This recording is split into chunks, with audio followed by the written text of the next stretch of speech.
Houston, our instruments are showing that we have a incoming message from deep space. Repeat, Houston, we have an incoming message from deep space. Houston, we'll begin playing message now.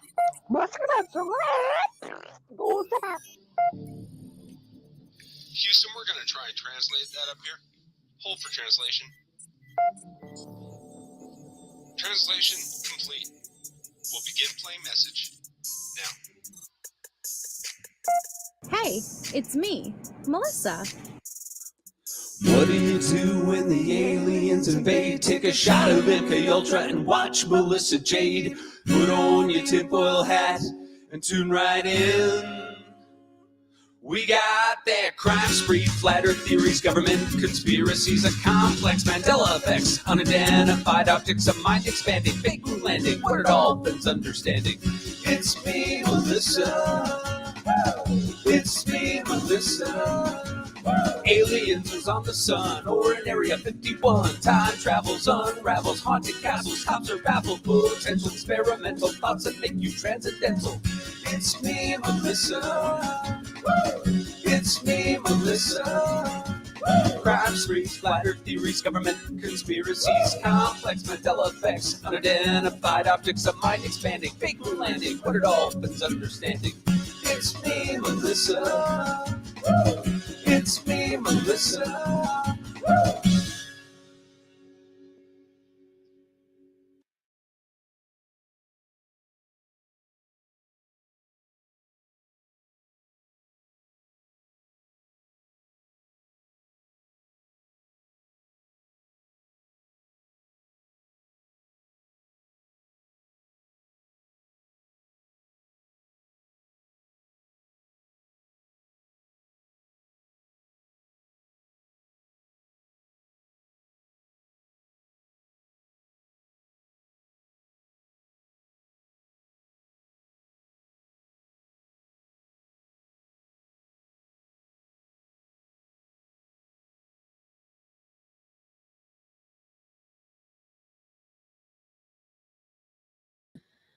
Hello, everybody.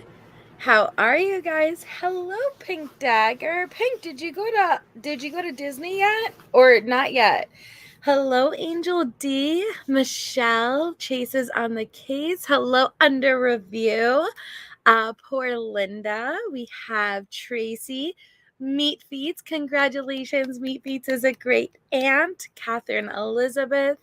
Debbie Doodles, Lisa Corinne, Harlot, People Me, Sexy Wild Things, McLovin, Freaking Papa Elvis Claus, Rebecca Gomez, Sweet as Taboo, Kathy 4, Of 10 Assholes, Jojo D, MK, let me see, did I say Debbie Doodles, Shelly Bean, Tess, we have Princess Scary, we have Shar, Kathy 4, Nope, Not Today. We have V. Oakley, JMs. I said Angel D, but worth saying hello again. Hello, K-Braze. Hi. How is everybody? Happy Thursday. Hey, Michelle. Hi. Hi, Elizabeth. Neat Noodle. Cutie Pie. Hi, guys. Welcome.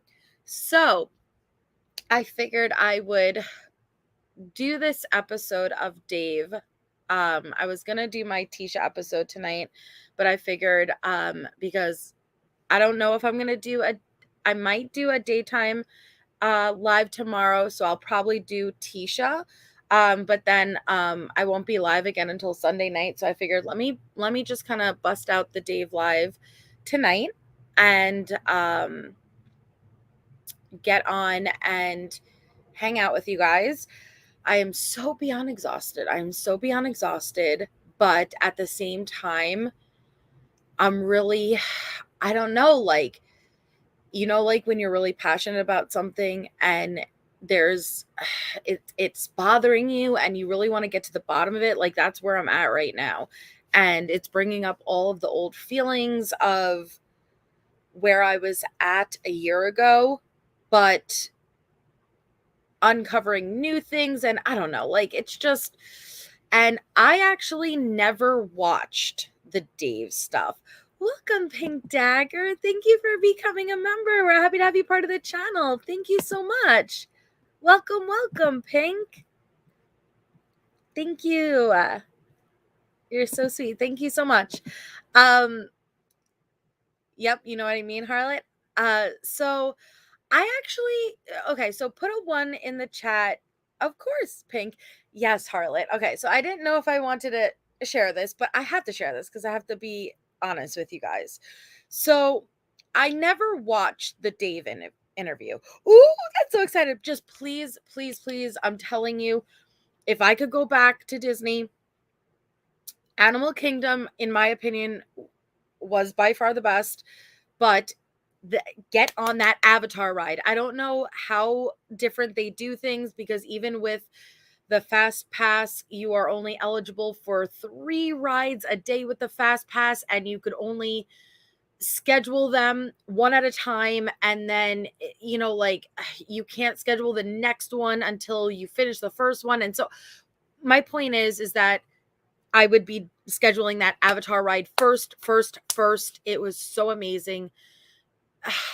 Even though it wasn't an actual like roller coaster ride, it was just such an amazing experience. Okay, so with that being said, put a 1 in the chat if you watched.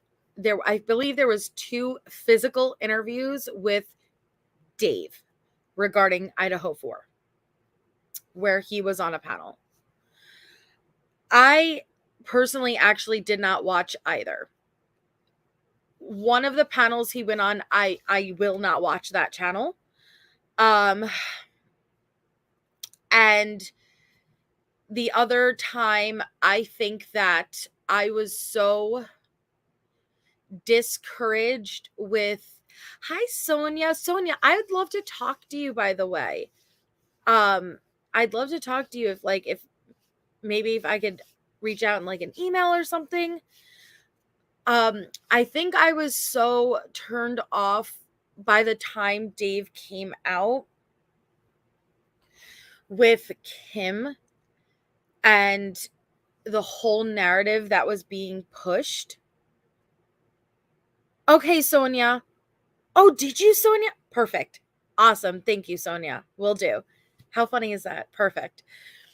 I think I was so turned off with WSU Mom Kim and the narrative that was being pushed. And again, not so much that I think it's impossible that there were people that heard something about the murders prior to 911 being called. I think it's logical that there were people who knew, because friends were summoned. And so just because friends were summoned doesn't mean that the extent of the situation was relayed. But with friends being summoned, we know that there was communication going on. It was multiple people. Is it so crazy to believe that the word somewhat got out? And I'm not talking about the extent of the injuries and things like that. Maybe at the end. So, and when I thought back to, if you guys remember, the Gonsalveses explained that they first heard that Kaylee was shot. Okay. And then it was overdose. That makes sense to me, guys. That makes sense to me, because if the word got out that something happened at the King Road house prior to 911 being called, and even if there was a death, you're gonna make assumptions and you're gonna go with like logical conclusions and an overdose, not so much like a shooting, but like definitely an overdose is something my mind would go to, as far as a college age death. Okay. But that makes sense to me. And the fact that the Gonsalveses heard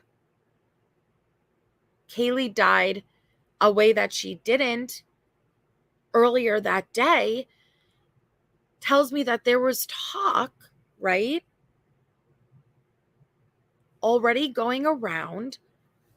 I believe, and I'll find the clip. I think Chrissy was called by her niece. And I will get the clip. So if I am inaccurate with something, please forgive me. It's been a while since I watched it.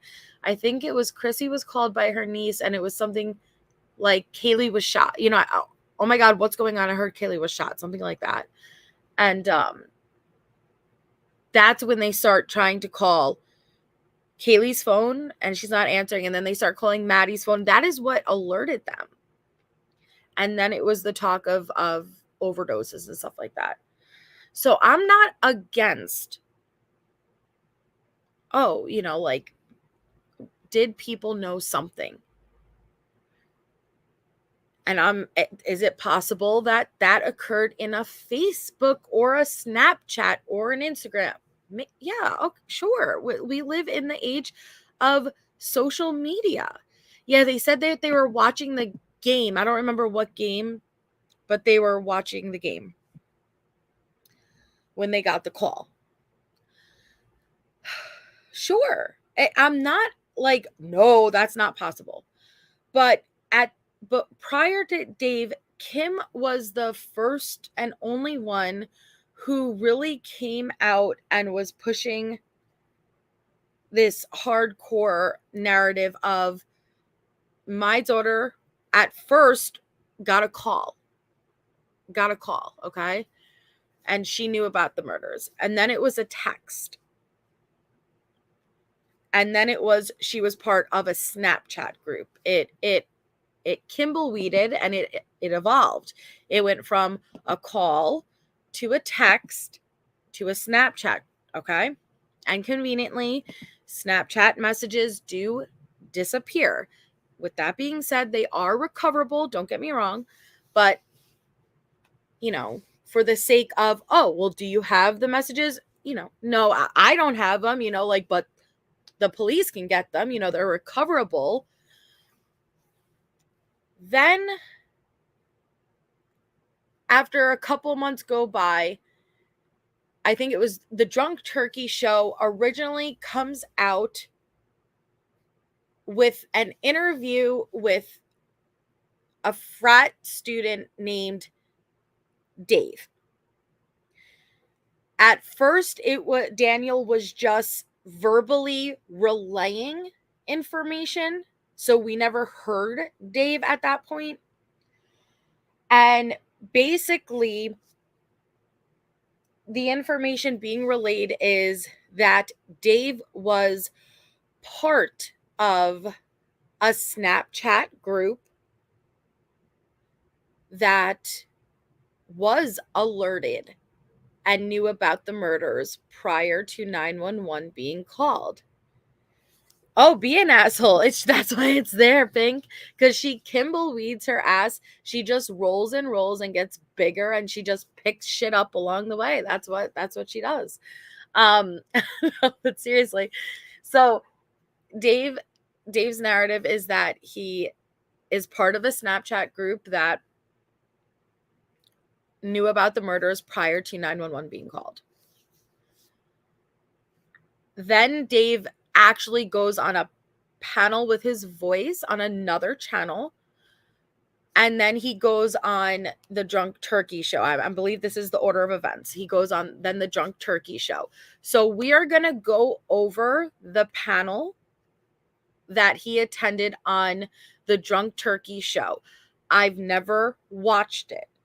Like I said, by the time Dave came out, I was just not completely rejecting the possibility, but I just, at that point, I didn't feel the need to watch it, if that makes sense. So I'm going to be watching this for the first time with you guys. And so I don't know what's in it.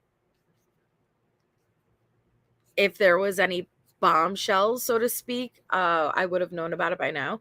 But what I do know is that I remember that Daniel would later say something about Dave's story where, hey, malicious intent. Yes, malicious intent, exactly. So it was something about Dave's story where Dave, I think it was Dave claimed to have been at work at a certain time. Yet when Daniel went to go verify, the job wasn't even opened yet. Like the work hours at that point, it wasn't even open yet. So like the little bit of verifying he could do, it didn't even add up. It's all misinformation that was later disproven.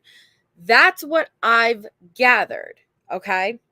So that's why I'm including it in it. And then if you guys were here last night, we had Watts the Obsession in the chat. And what I want to read this before we go over the interview. Now, Watts the Obsession has her own sources as far as fraternity brothers that she has been speaking to since 2 weeks after the murders. Before I say that, in the recent Paramount Cyber Sleuth series, in the 3rd episode, they had Dave.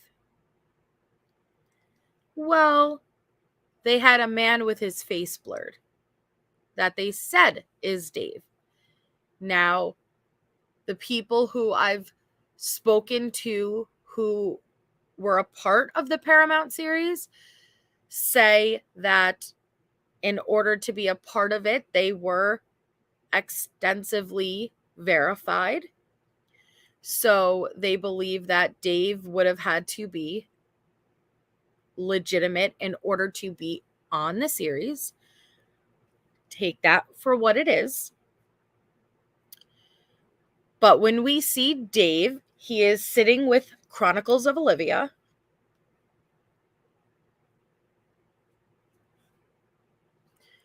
And Chronicles of Olivia is logged into Dave's Snapchat.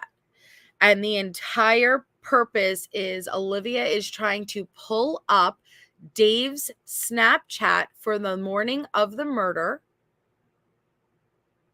to see what the group was messaging, or if there even was a group messaging hours before 911 was called, or even at the time 911 was called. Conveniently, there were no messages at all. I think, well, I won't say there were no messages at all, but there were major gaps. There were no messages of significance at the times of any significance on Snapchat. And you hear Dave go, whoa, what the hell? What the hell, man? Like, they're gone. They're gone. And Olivia's like, yeah, that's weird. That's weird. And then it goes to Jennifer Coffindaffer. And you hear the interviewer go, is it possible for the FBI to delete Snapchats? And you hear Coffindaffer go, oh, yeah, it's definitely possible. And so they leave just enough doubt in your mind that possibly the Snapchats exist and they just wipe them. Now, again, is that possible? Yeah, absolutely. It is possible. I'm not saying that's not possible. What I'm saying I have more of an issue with is that no kids managed to take a screenshot before it was wiped. Not that it's wiped now. That, hey, Aaron, hi, Snot Rocket, that no kids managed. We're talking about college age kids. And you have to remember how quick those students were at that house. There was already students outside, like when cops were there. Like it was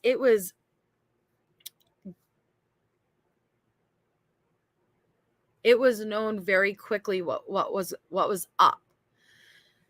So you're telling me that even if there was some type of messages said, something's going on at King Road, something's going on at the King Road house, something's going on at the King Road house. And the next thing you know, the house is being cordoned off. All these cops, like you got the yellow tape. Now Jack D is going in for questioning. You have to remember, Jack D, an hour after he walks down, he's in for questioning now.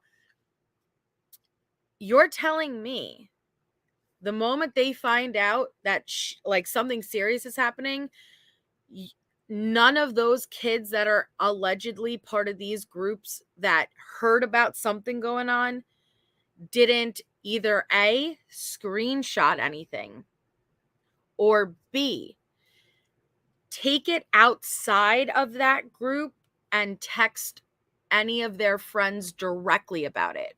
Like, let's say I was in a group with Shay about that. I know my ass would have directly messaged her too, and been like, yo, what the fuck is up? Like, did you see that? Like, what the hell's going on? So even if those Snapchat messages were wiped, I would be like, yo, I don't have the Snapchat messages, but look, I messaged Shay, look at this time. Like, I messaged her right here, and do you see what I said? Like, at this time, right here, that's what I was referring to, because we were, that's none of that either. Not even anybody messaging anybody outside of the Snapchat group referencing what was going on. Nothing. We've seen nothing. So that was Dave in the Cyber Sleuth. So then we had Watsy Obsession come in last night. And Watsy Obsession has her, what is it, two sources with fraternity? Two Sigma Chi fraternity brothers that remain anonymous. Well, Shay is much better as far as like the sorority and fraternity stuff than I am. And so she has two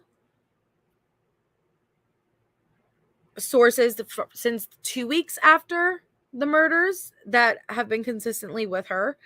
And in my chat last night, these are the comments that she made. She said, I haven't talked to them about the metadata. There is more. They put out a statement about Dave specifically, and that narrative as a whole, you likely know what they think in general. I've talked to them since the metadata video came out, Dave, and they didn't mention it. And I don't want to bring it to their attention because it will upset them. If they don't know about the Paramount, she said cheese is out, but I think it was a typo. They thought they knew who it was initially, meaning Dave, but they asked the guy and they were wrong. They know the story is not true. They themselves were at the frat house that morning, and they can show that they were up between 9:30 and 9:45 a.m. And one of them was nearly immediately out and about, and there was no activity around 1122 King Road. They are close with Hunter, yes, and the Chapin family. Guys, I have been in touch with them since about 2 weeks after this happened.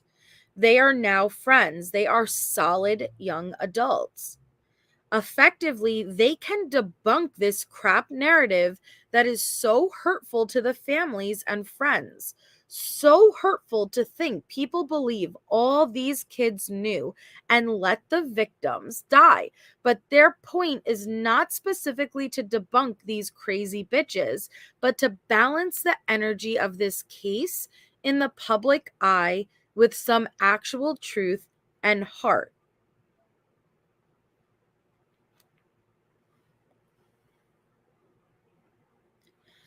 Did you ever watch, Shay, I was telling them before you came up that I actually never watched the interview with Dave. Did you ever watch the interview with Dave? Yes, it's been a while though. But yeah, I'm familiar with Dave. Probably not near as much as I am others because he, in my opinion, wasn't like as much on the scene, but definitely there. Thank you, Harlot. Okay. He wasn't like Kimball weeding everywhere. He was in Kimball leading everywhere. All right, and thank you for this synopsis. So, oh, what's this? From me, Oh, a synopsis. I got you a small synopsis, and then I also sent you some stuff that Under Review is called. It just gave you a description and what the videos are. And thank you, Under Review. Thank you, Under Review. Okay. But I know you didn't want to watch one of the videos, but that kind of gave a good little rundown.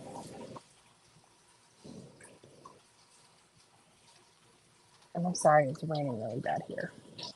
All right.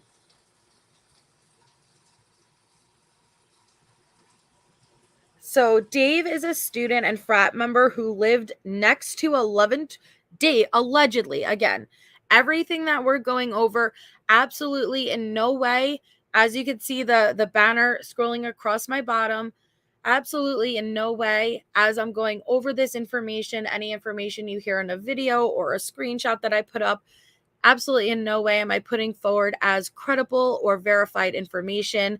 Majority of the information we are going over in this debunkable series is to show that it is not true. So please do not click onto the live and take something that you may hear out of context and then run with it. So just please be advised. And a lot of the things that we do go over is very sensitive in nature and very graphic, but we need to make a point to go over it because it's the narratives that a lot of these people are pushing, and it's very important to debunk it because they are liars. So just please be aware of that. So Dave is allegedly a student and frat member who lived next door to 1122 King Road, and he gives an eyewitness account of drug use at 1122 King Road. Here we go again with the same damn narratives. Drug use. Here we are again with the drug use. Listen for those parallels, okay? If you aren't inclined to listen to the full 2 hours, which we're going to jump through it. Okay.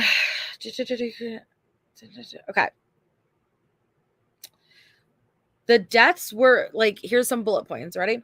The deaths were widely known about before 9:30 a.m. on the morning of the 13th. So at least 2.5 hours before the 911 call.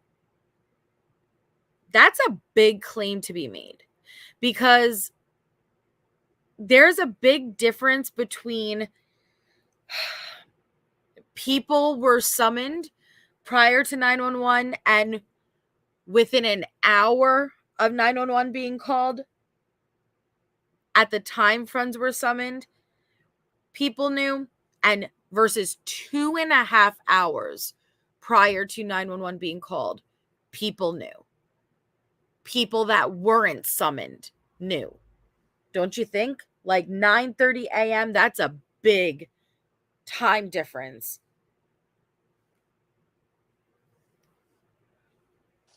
Yes. Sorry. You're fine. I was in chat. Saying hi. But yeah, it's a big time difference. So the deaths were widely known about before 9:30 a.m. on the morning of the 13th, 2.5 hours before the 911 call. Number 2, information was being widely disseminated amongst Snapchat groups, one of which had over 60 participants. Hi, Bodhi. Over 60 participants. So again, you're telling me with over 60 participants, not one single person grabbed a screenshot when they figured out, because that Snapchat history didn't just wipe away. It didn't just immediately go whoop. The FBI didn't just clear it all. Someone, when they found out what was going on, someone would have went back into their own damn history and metadata and would have recovered.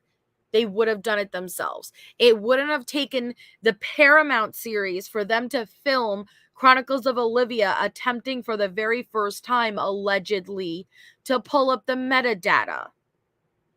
And also, it works differently in Snapchat groups than it does direct messenger. But even if it did immediately disappear in a group of over 60, show me the messages when you did find out what happened of being like, yo, dude, what the fuck? Like, this really happened? Yo, we heard about that this morning. What the fuck's going on? Show me those messages. Because you bet your bottom dollar those would be there. Those would be there. Where are those messages? Show me them. You're telling me you don't have over 60 people and there's nothing? Thank you, Carol Claus. Sexy Wild Thing McLovin, freaking Papa Elvis Claus just gifted 5 memberships. Congratulations to our recipients. If you just got gifted a membership, please make sure you thank Carol Claus in the chat. Welcome to our new members. So nothing. Akasha, hi Akasha. Not a screenshot, nothing. I will be right back because I'm going to go grab some stuff from Twitter that I bookmarked from the very first reporters. I'll be right there. Bye. Sure. I want to show those pictures. Okay. So number 3, 1122 King was well known as a party house. So the natural assumption was that the deaths were related to an overdose of a bad batch of drugs. Now, I will believe that. And that has nothing to do with Dave.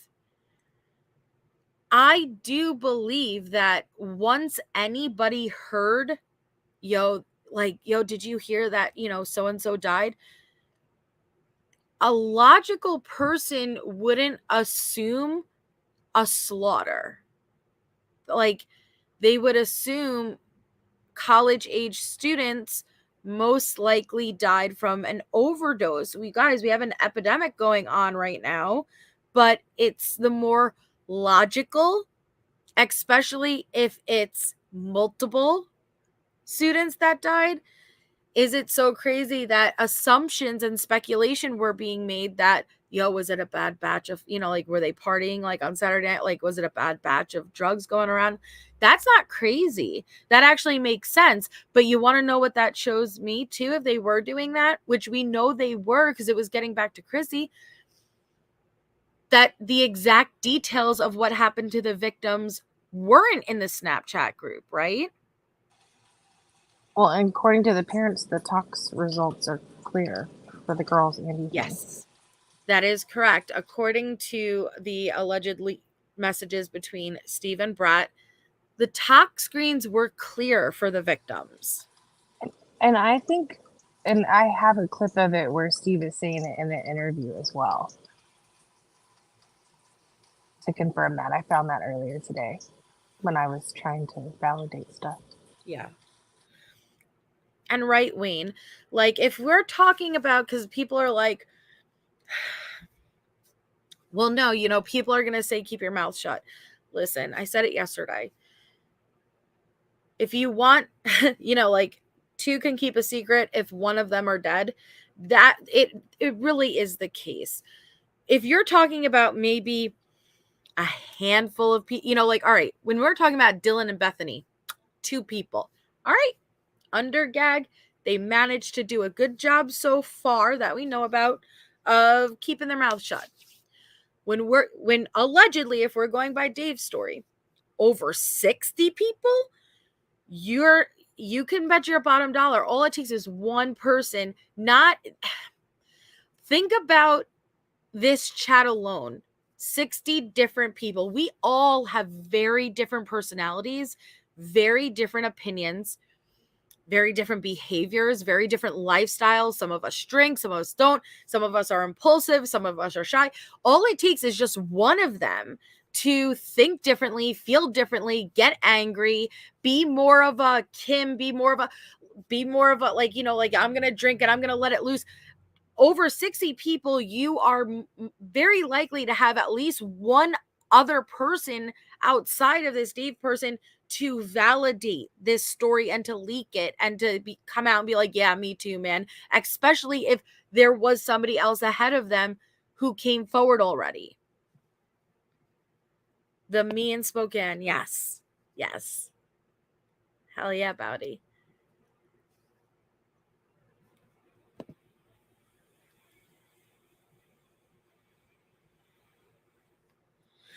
Okay. So, number 4. Dave expressed incredulity. I'm sorry, is this a word? Incredulity.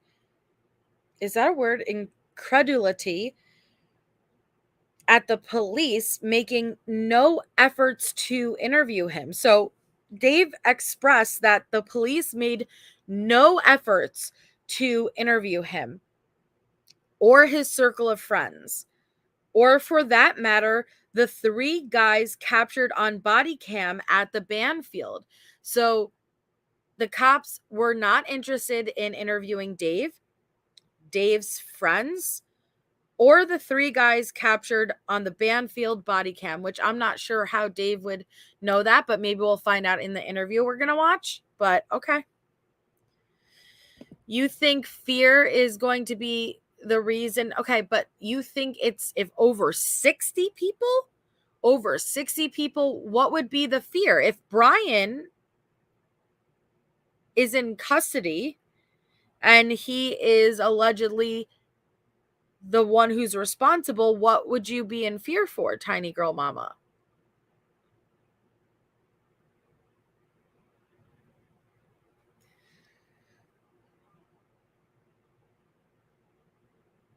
Number 5, he claimed most of the drugs were party drugs coming into the area through Emma Bailey and Demetrius, both of whom were well known and described as the dealers. Well, as you can imagine, at this time is exactly when the Emma Bailey and Demetrius narrative was going around hot and heavy. And when I say it came out overnight, it came out overnight. I want you guys to remember, anybody who is following this case, okay? Everybody was accused. Everybody was accused. And everybody was so certain it was the person they thought it was until it wasn't, and it was the next person. All right? It was the neighbor until it was Jack, until it was Adam because Kaylee told him everything. Until it was Demetrius, until it was Emma. Until it was everybody until it was the next person, until it was the next person, until it was the next.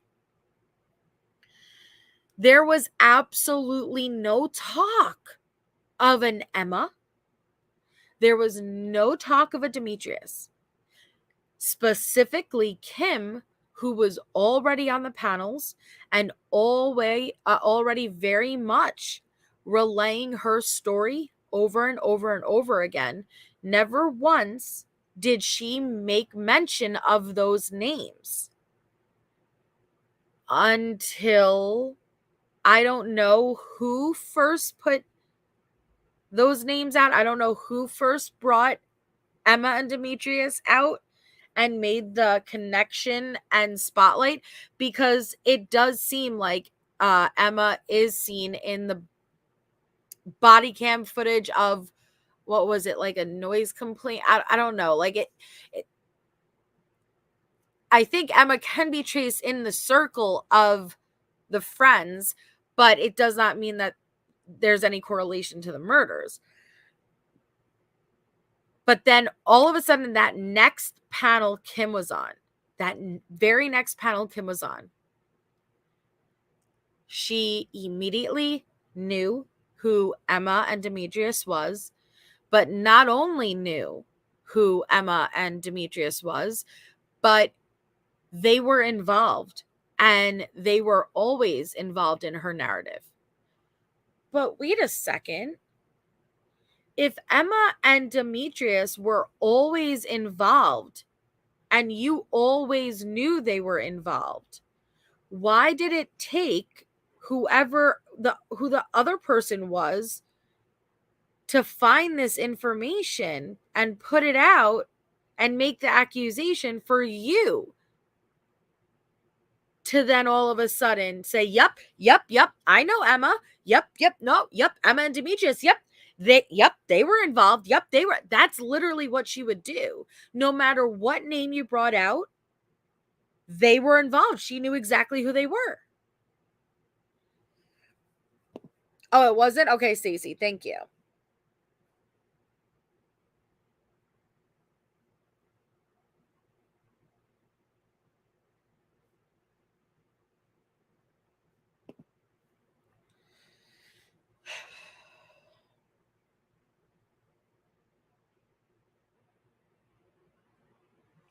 So it says 6 specifically, Emma was described as a hustler, always working hard and always needing to be somewhere, but more of a friend than a dealer.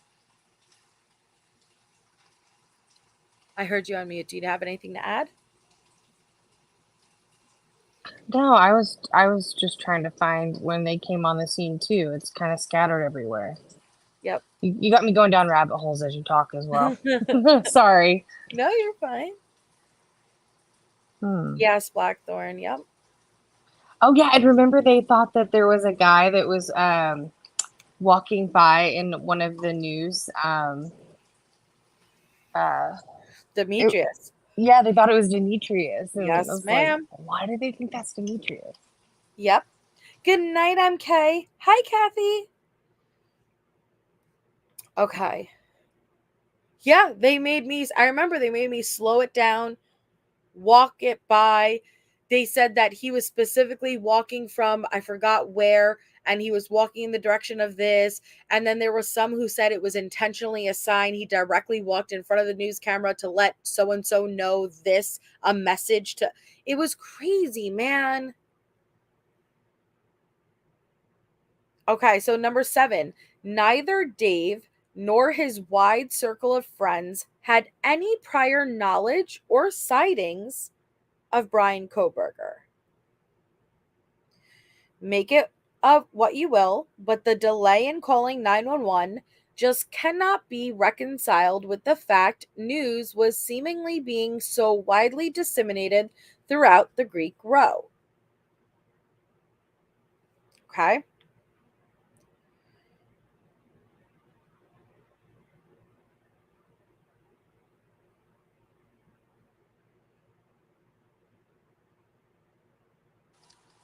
It's also, I think, stated too that they thought that, like, I think, Emma had a white Elantra, and she has bushy eyebrows.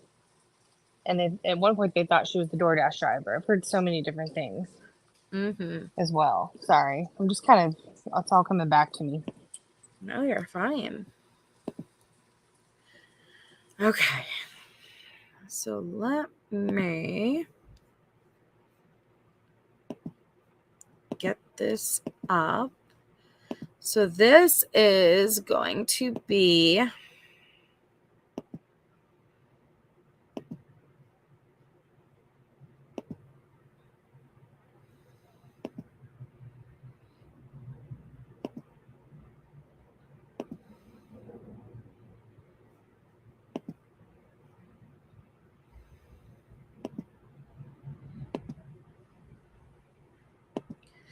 all right. So this is going to be the panel with Dave. Okay. So we're going to go through this and we're going to listen to Dave explain what his narrative is. Try to listen for parallels. Remember that Dave coming out gave Kim a boost. Kim was the only one making these claims at this point.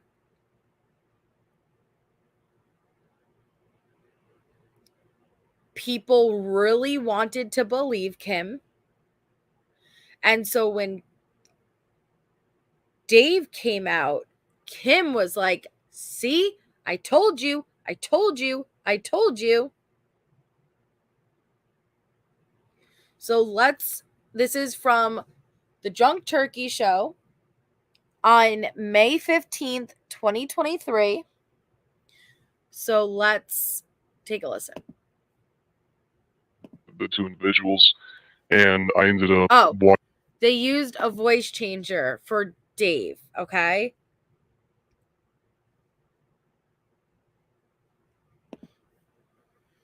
watching basically like the body cam video. And okay, hold on. Sure. Thank you, Angel D.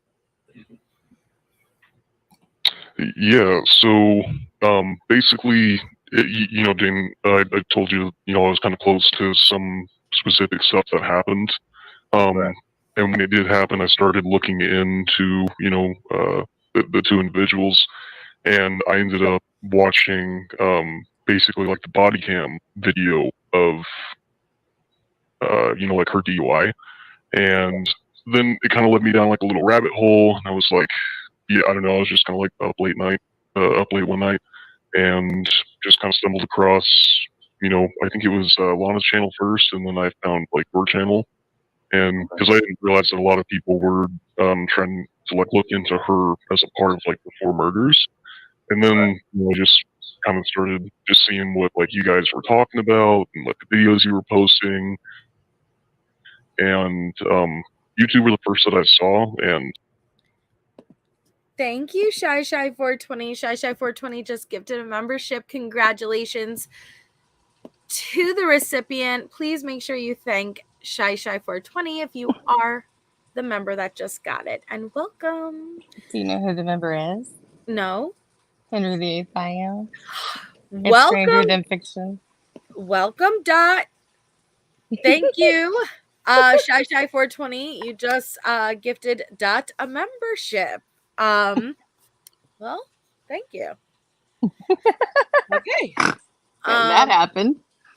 Crime under review. She did not just change her name to Crime McBitch. Hell yeah. I love you. Oh my goodness. Okay. Oh, there you are. Hello, Madonna. So, my thing is on a loop. Sorry. So,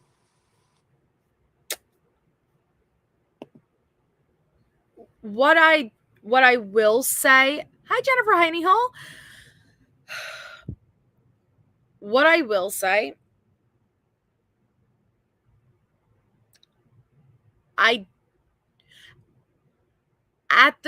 At this time, not now, at this time of the panel, what did go through my head was, damn, why do all of these insiders go to the same channels every time? And I said that back then on my channel. I said the same thing right here back then. I said, why do these insiders always go to the same channels to share their stories. Just saying, just making note of that. Honestly, just kind of felt like you guys were the ones I should come talk to, you know? Right. Still, like, I'm nervous as hell right now, still, I mean, Yeah. it's tough kind of, still doing this no matter what, but, I don't know, just something told me, and especially, like, after watching, a couple of the videos you guys put out, it just didn't seem like you guys were, like, clout chasers or trying to call everyone liars or, exploit the situation for your own, like, personal benefit, Right. Yeah, so that was just kind of like my path and my journey. I just kind of ended up stumbling across it, and then I saw the video where W.S. Kim came on, heard what she had to say, and, like I said before, it just kind of like... Okay. Well, I just happened to be scrolling through YouTube and I saw your videos. And you seemed unbiased and you seemed non-exploitative. And then I saw the panel with WSU Kim Mom. Now, I will say, I will be fair. If you were searching the Idaho case on YouTube at the time, just as somebody who wasn't like subscribed to all of the channels, like as an outsider going onto YouTube, the Drunk Turkey Show absolutely would have been pushed into the algorithm because of the WSU Kim Mom interview. So to be fair, that absolutely would have probably came up and pushed out into the algorithm because it was such a massive interview that went viral. So it possibly that naturally did happen. But it just sticks out in my head and I make a mental note of it. Hey, Scara. Mental note taken. Mental note taken. Like, open my eyes, like I was telling Lana, a lot of us are with each other 99.9% of the time. We hardly ever talk to our parents, maybe a couple of text messages, phone call once a week, that type of stuff. So we think everybody knows what we know. And, just like that especially just kind of like opened my eyes to like, holy crap, I didn't realize like the whole rest of the world doesn't know that like so many of us knew and how we knew and like what happened, how the information got relayed, like so casually through like Snapchat. Just different stuff like that just starts making you wonder, starts making you ask questions, and then just kind of like started looking, started watching, and then I reached out. Got you. Thank you so much for reaching out, and then of course Thank you, man. Of course, any question for whatever reason, put it up to yourself and just say, hey. You mentioned that early that morning. Of course. You mentioned early that morning that you had, the morning of November 13th. This is the after the incident had occurred. The incident occurred in the evening or in the night between November 12th going into November 13th. Around 4:30 in the morning. You mentioned that around 9:30, you had seen some chats going through referencing what had possibly occurred. Were all of those chats on Snapchat? Yeah, all the ones that I can remember were Snapchat. I might have had like one or two super close friends like directly text me. Then where that right there, that's my entire point. He said all of them are on Snapchat, but I may have had one or two super close friends directly text me. So then where do you have those? Like, are you going to say that those were wiped? Do you not have those like, just, I'm surprised if this story is legitimate. Do you not have a screenshot of that? Mm-hmm. I would. I got French fries in my mouth. I'm sorry, I'm mute. Erica, what does that mean though? Who am I talking bad about right now, Erica? And I don't recall ever saying I never talk bad about other channels. Also, I don't recall I ever said that. But I also didn't know I was talking bad about another creator at the moment.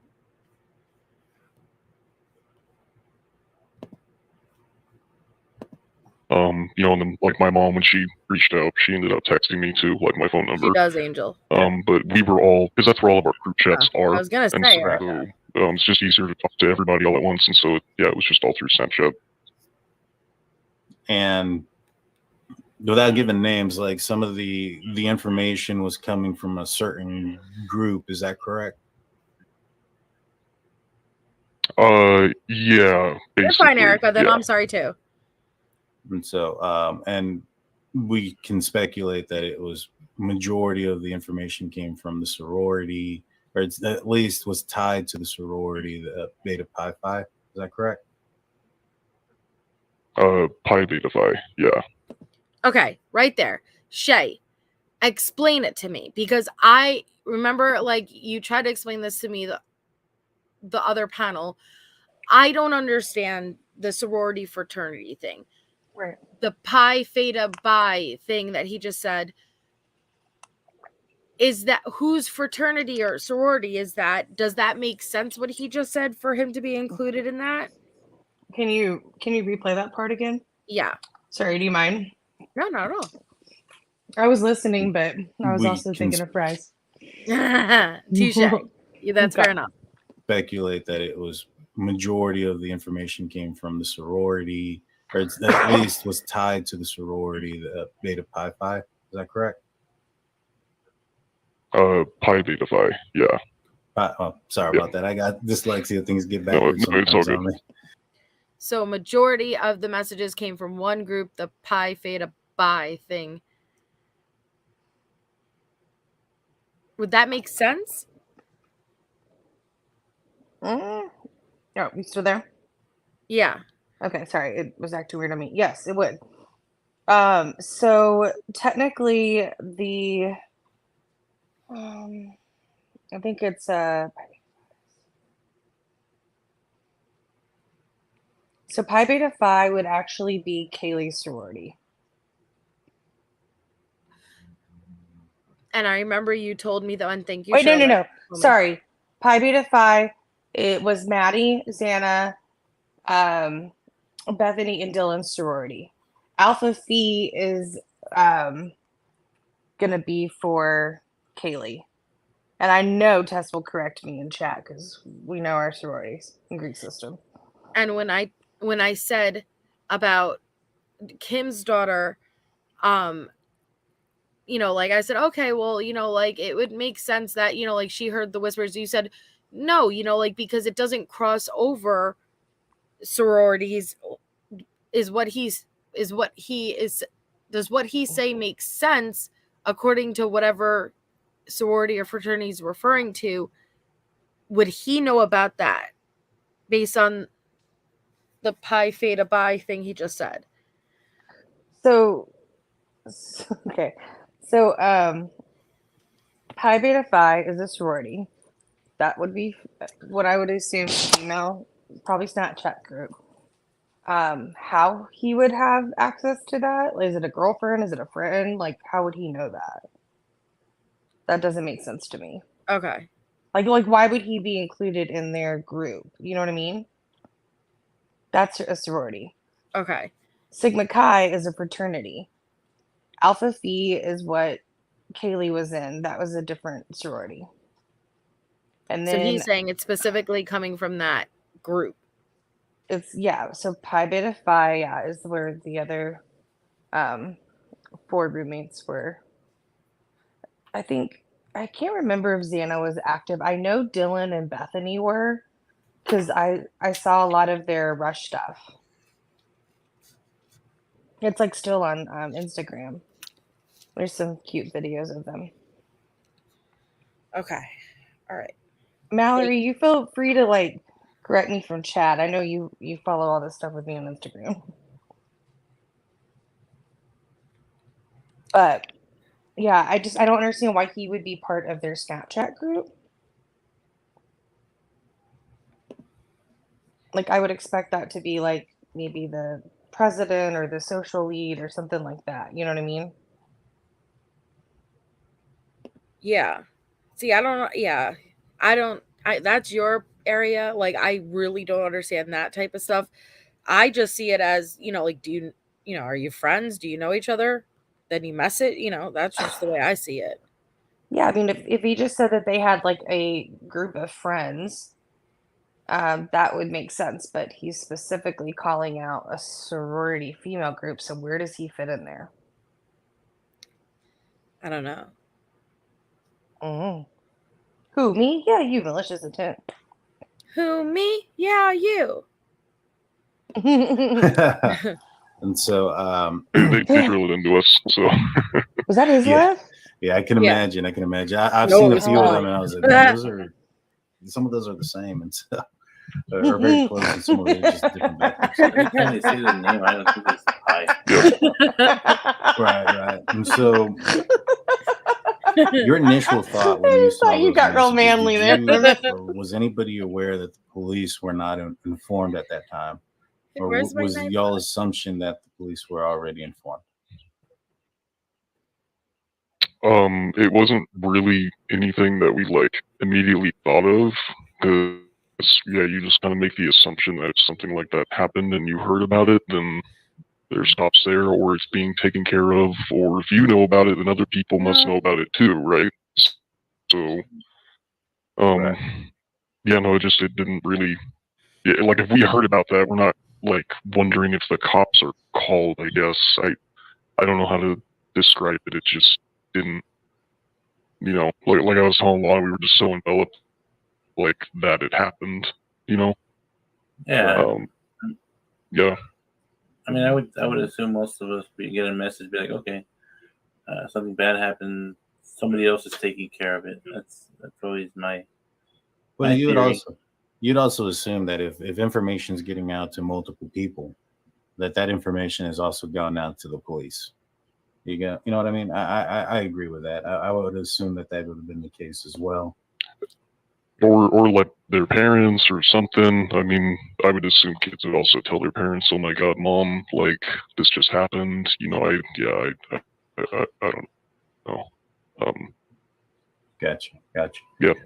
And so, were the names of the people whose lives were taken in those chat, or was it just something that was like it was known that something horrible had happened? There were a couple that were thrown around, but it was like we didn't know for sure. Okay, see, that's not so crazy to me. Right there, what he just said, that's not so crazy that, hey, well, I don't know. Like, it depends on what time, which, hey, like, listen, maybe it really was at 9:30. Like, then my issue would be more with the surviving roommates versus who's saying it. But if they knew before 911 was called and not the extent of what happened, but some names were thrown around, not the details, but something fucking happened, like, apparently they're saying like someone's dead, like, and not the details, I could get with that. Like, I'm totally open to that. But it's when you get into the details, it's been a murder, it's been like a stabbing, and very much beforehand. Then, because with that, then you have to really drag in Dylan and Bethany, or at least one or the other.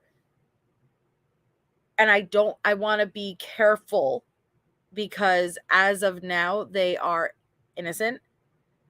And so I don't want to do that before we have all of the facts and information. And so,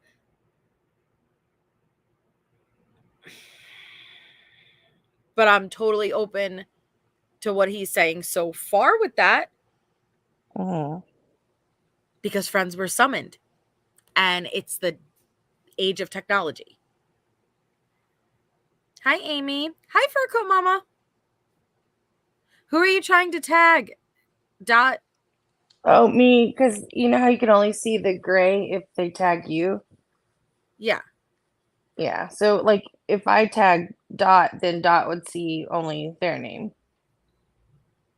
But if somebody tags me properly, like how I spell it, then it'll show on my side. So it might not just show on yours. But I can see it. I think they're testing it out. Gotcha. Well, yeah, Erica, that's basically what he's saying, is that he was cruising the YouTube streets, saw a Drunk Turkey show, thought, you're unbiased, like you seem like you're in it for the right reasons. Then saw Kim on their show and was like, a woman speaking out whose daughter also was notified of the murders prior to 911 being called. Well, now I feel safe enough to share my story of knowing too. Allegedly. Allegedly. But we knew it was at that house where those girls lived. We just at the time didn't know like what girls or how many, like that type of stuff. Got you. So there was just the rumor was, and initially the rumor was by, the situation happened by a knife, right? And then it changed a couple times. Is that correct?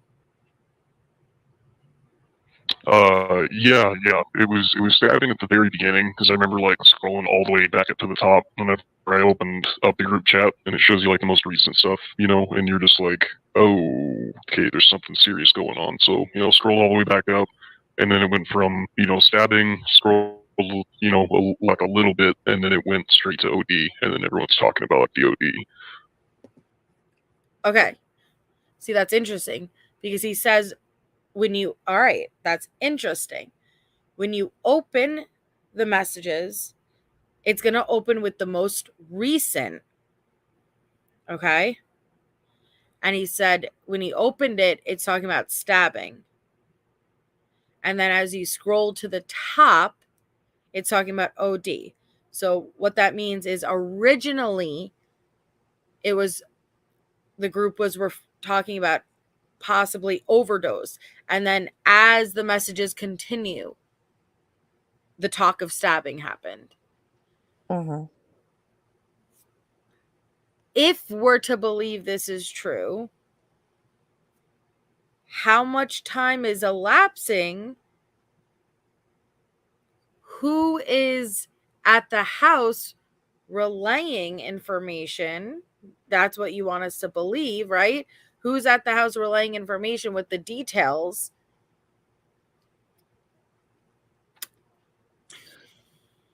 What time was this?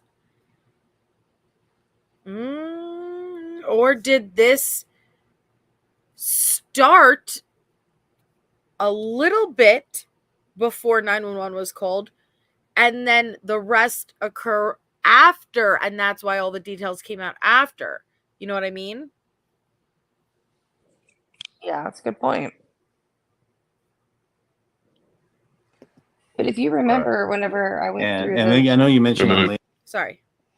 sorry, I was going to say, remember when I went through the Moscow, Idaho Reddit forum, like not the crime case, just like their general, like, area, their community thought it was an OD or a shooting as well. Yes. And that's what I was saying before you got up on panel. Chrissy and Steve originally found out because what was it? Chrissy's niece called them and said that she heard Kaylee got shot, I believe, right? Yeah, she talks about it in the Chronicles of Olivia interview about how that happened. Mm-hmm. And then talk of an overdose. But it was the first was Kaylee being shot, guys. Like, that was what first alerted these parents to it. And which tells you there was already speculation of what was going on. Now I'm curious where the rumors of a shooting would come up. But because like overdose, I could understand. That's what you would logically make sense of with college age students and a death. But a shooting, it's like, what would make people go there?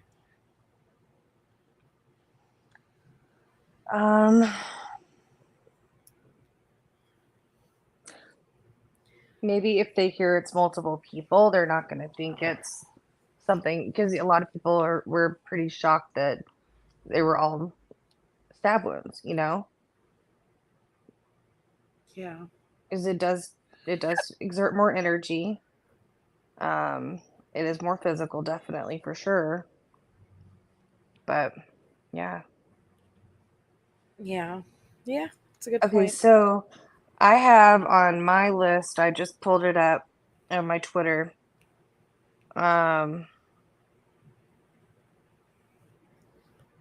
So this was on November 13th.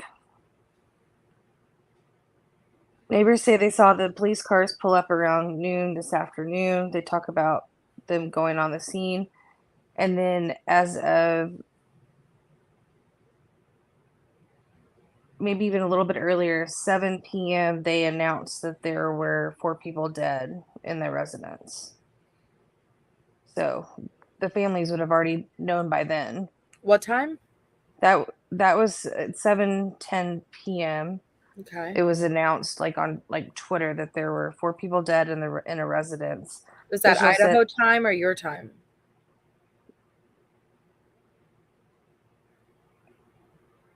that would be their times, Okay. my time. So that would be 5:10 their time. Okay. Thank you.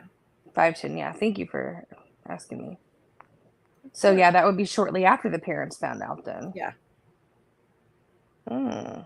So it says, yeah, it reports police found 4 people dead in a residence off of King Road. Officials said they were brought to the neighborhood to respond to an unconscious individual, then found 4 people dead. We still do not know their identities, which those would get released till the following day. Mm-hmm. But still, I don't see anything about a lot of group of people. I mean, all the pictures and stuff I see, I don't see like mass crowds of people. Right. Steve said it was around 4 p.m. when they were officially notified. And Dot said, and I'm just reading Dot's comments, I'm not stating it as fact. Dot said, Dave was one of many, a part of the whole scheme, because I was a part of it and I'm ashamed of myself. So according to what Dot is saying, Dave was part of the misinformation that he Dot, can I ask what pronouns you use? Is it he? Part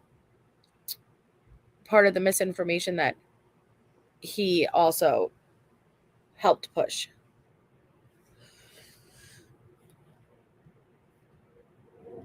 Didn't really. Go ahead. I'm sorry about that. Oh, I was just going to say, and then it didn't go back to stabbing until the information came out later from the university and the police department. Now, when rumors or when the police came out that this was a targeted event, and they came out that they weren't sure if one of the persons or the people were targeted, or if it was the house itself that was targeted. Did anybody come up with a theory as to what that meant, or knew what that meant? No, we couldn't figure out really any good reason that kind of like made sense of what happened or why it happened. Like I was saying to Lana, you know, it's like we thought it was like a Ted Bundy type thing. Like, you know, we just thought our small random town was just this weird, you know, host of this horrible event, and we didn't know if it was going to keep going or if they, you know, got the one guy or all the guys or the right guy, or, you know, because they didn't tell us a lot for a while, and now I was, you know, when all the BS and crap came out, we just unplugged, you know. So, right. And real quick, thank you, Doc Terry, with your $49.99 super chat. Says hello, Dan. Congratulations on the new baby. You know, I went back and I was looking through one of the Facebook groups that's out there referencing this case, and they were talking about stuff that was coming out early on in this case. And one of the things that came out was that somebody had seen the person inside the house that committed this crime. Did you ever hear that rumor that somebody in the house, one of the surviving witnesses, saw the killer in the house at some point? No, not from anybody that like we were talking to immediately about it. We heard that later when it came out, like the news and stuff. Got you. All right, cool. That's good to know. That's one thing that I had wanted to know.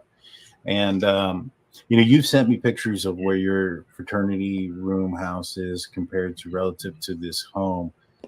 I would be curious to know what was sent to verify, what was sent, with Kim and Dave, like what is the verification process, if any? The 1122 Key residence, and it's fairly close. And one thing that kind of surprised me a lot was the fact that you had mentioned to me in the interview that police never interviewed you, yourself, or any of the fraternity brothers that you have from that house. Is that correct? Yeah, that's correct. They didn't talk to us, didn't even search our trash. Because we have dumpsters, like commercial sized dumpsters on our property. Each fraternity and sorority does, and they're easy. Like you can just walk up to it and put things in it super easily. They didn't even come up and check those.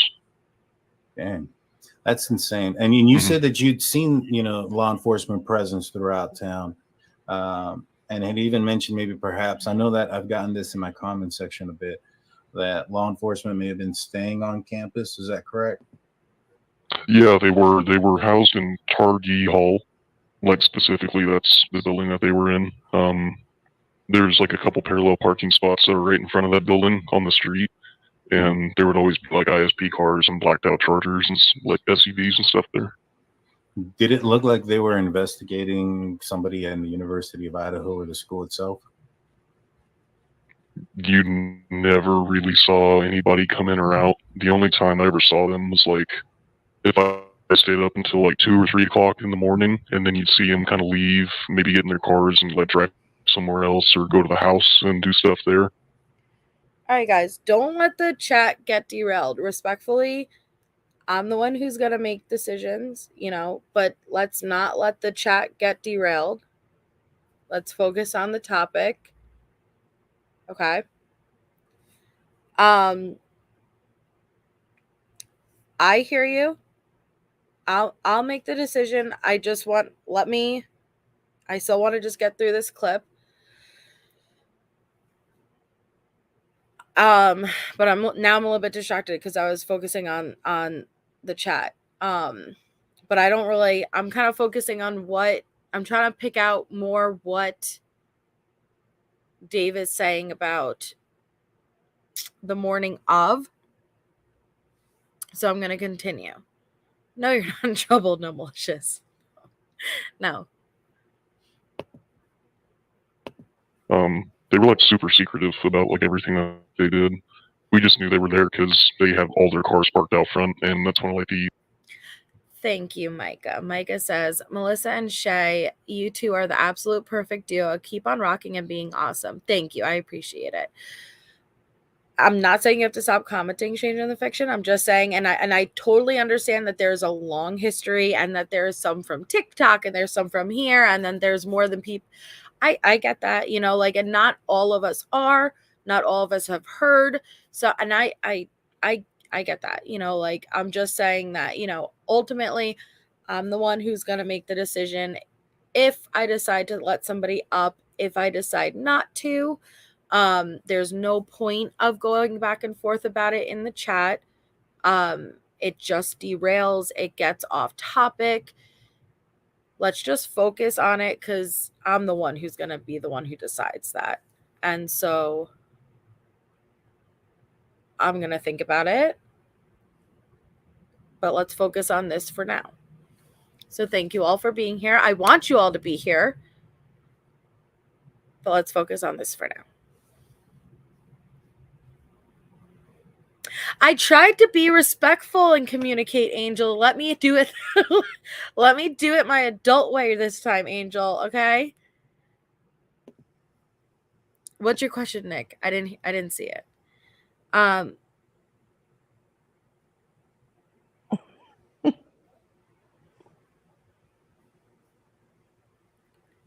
You don't think so, Sunny Cat?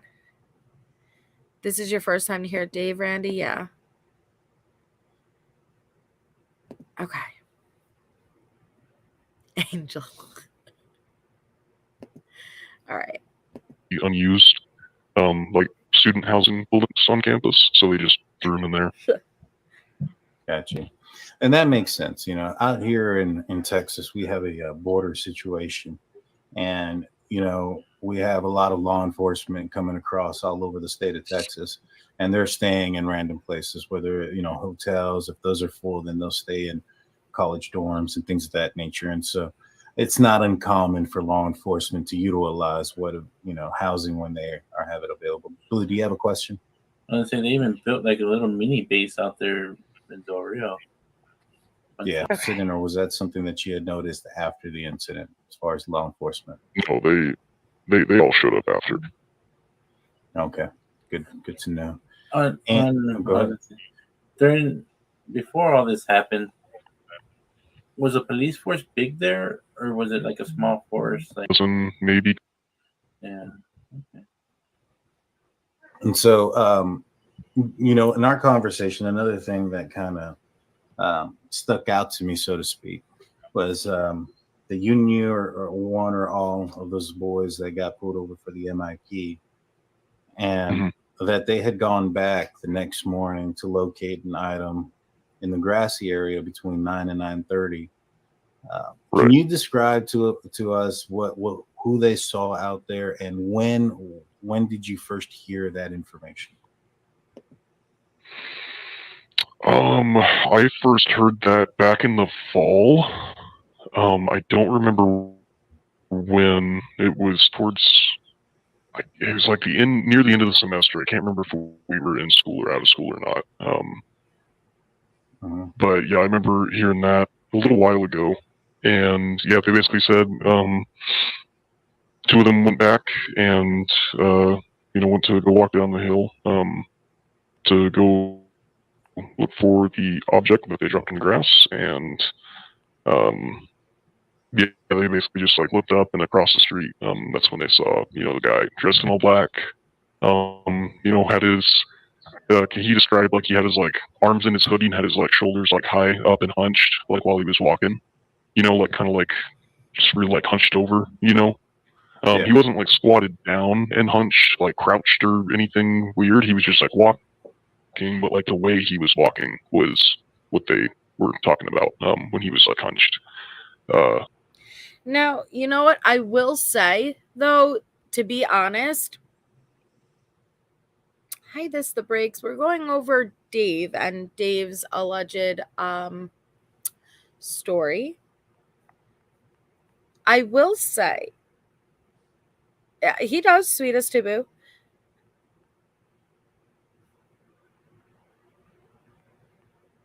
No, I don't watch the channel, Nick. Too bad for you. Hi, Riley Lively. Hey, girl.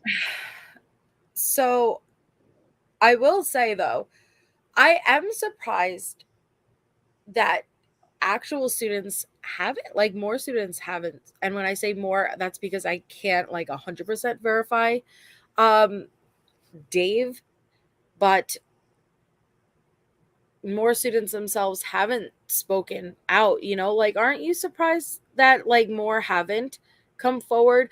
And I actually saw this with the Watts case, that I never saw people of Nicole Kessinger, like anybody who knew Nicole Kessinger. And it was always the most bizarre thing to me that nobody, and there was such a demand, very similar to this, that there would be people who would very much pay for an interview, a lot of money for an interview with anybody who even would go to high school with NK, not even necessarily friends, just tell us anything. Nobody. So I'm really surprised that we haven't really heard much from students at all. Are you?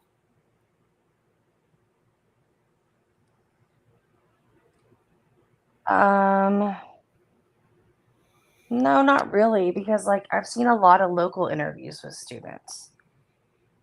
So I don't think it's that, but I also think that they're at a young age and it's hard to fathom this. So I don't know if they necessarily like, want to talk about it. Like, you know what I mean? Mm-hmm.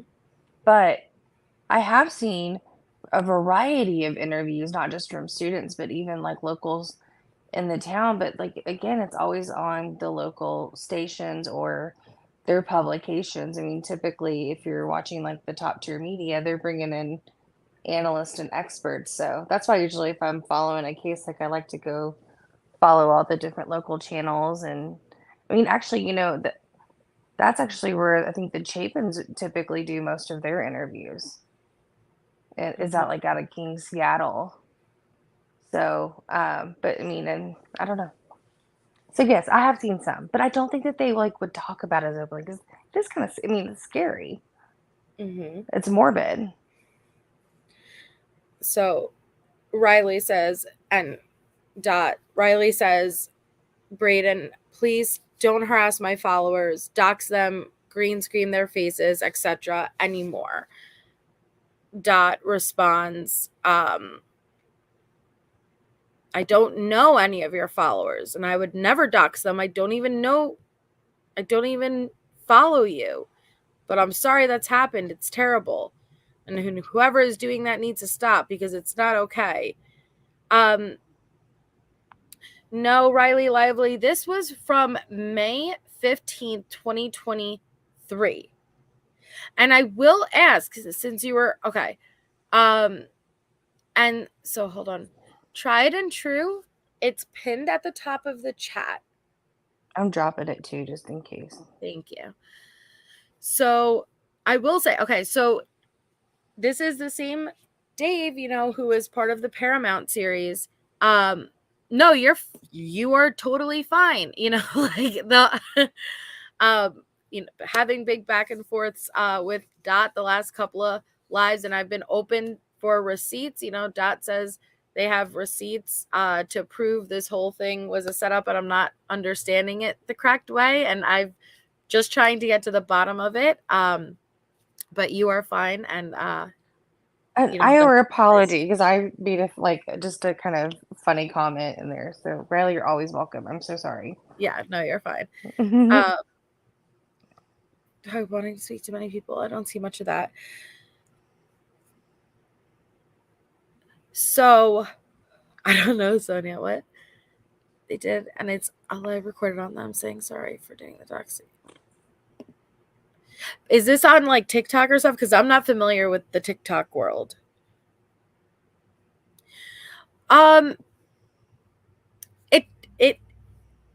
It does, in my opinion. I think for like, and me and Shay went over it. I think Riley was, and I'm not just saying that because she's here. We said it because we did a live on it. We think the only one who looked credible in it was Riley, honestly. It made social media creators look bad. It really did. It was a hit piece. Sonia, you are. What, like in an interview? I know her video. Her Papa Rogers one was definitely No. Like the people who sat down, I'm talking about, not like any clips that they use. I'm talking about the people that they sat down and interviewed. Sonia, I don't think I saw an interview. Or did you do one and it's going to get on a different series or?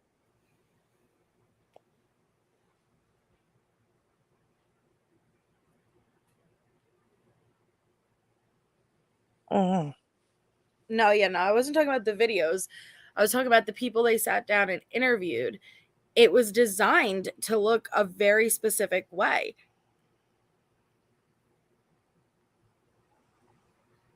Yeah. I don't know. We've seen quite a few hit pieces. So Which I'm not, like we talked about, it's not surprising. I mean, it works more for the mainstream media.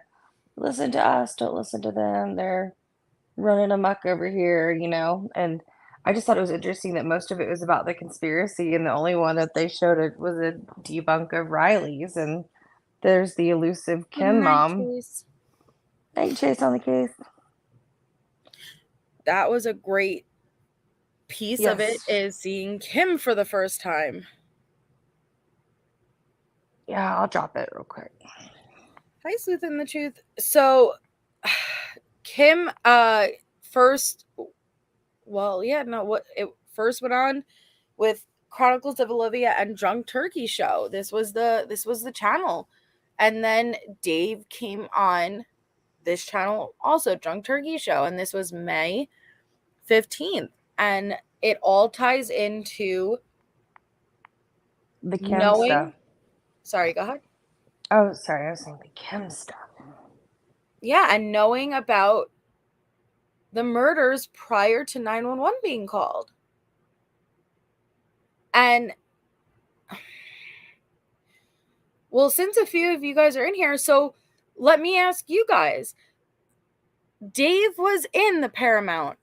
Allegedly, Dave was in the Paramount series. There was a college age man with his face blurred out. With the experience that you guys have, do you think that means that this guy's who he says he is? That I think he could be who he says he is. That doesn't mean his story has to be true. Or maybe I don't know. Like, is there an extensive vetting process? I was asked about Dave, but never knew much. I'm glad you're doing a recap. Yeah, I never looked too much into Dave, because after Kim, I was just, You haven't seen it yet, Shelly? Thanks, sweetest taboo. Trying to find Detective John. Yeah. That's what I thought, Erica. With the generation and everything, and I'm so sorry, Sonia, because I wasn't trying to be, I hope that didn't come off wrong. I meant the people who sat down to do interviews, but they made it look like that anyway. Like, that was the whole purpose of it. And they could design any video. You could make anything look a certain way anyway. But the whole point of that series was to, in my opinion, make social media creators appear a very certain way. But I wasn't talking about clips used versus the people they interviewed. But now I forgot what I was saying, but Dave and Kim, same crew. I think, honestly, more and more that there's a set group of people who came out intentionally to spread misinformation surrounding this case. I think what we were kind of getting to last night when we were heavy thinking was like, is this an organized group of people? Right. Or is this a story that people caught on to and started sharing, and they are working as individuals with a similar to same narrative? Mm-hmm. Well, and Truth is in the Rabbit Hole, who says Kim has never been truly vetted. I do believe that, because I think it worked in many creators' disadvantage to truly vet Kim, because it benefited them to have Kim on. Mm-hmm. And so if they truly vetted Kim, there was a good possibility she wouldn't turn out to be who she said she was, or she may be who she said she was, but the story may have come out to not be what she claimed it was. And if they went through with that vetting process and it came to be not true, and they continued to host, well, that would be bad. So they just don't vet.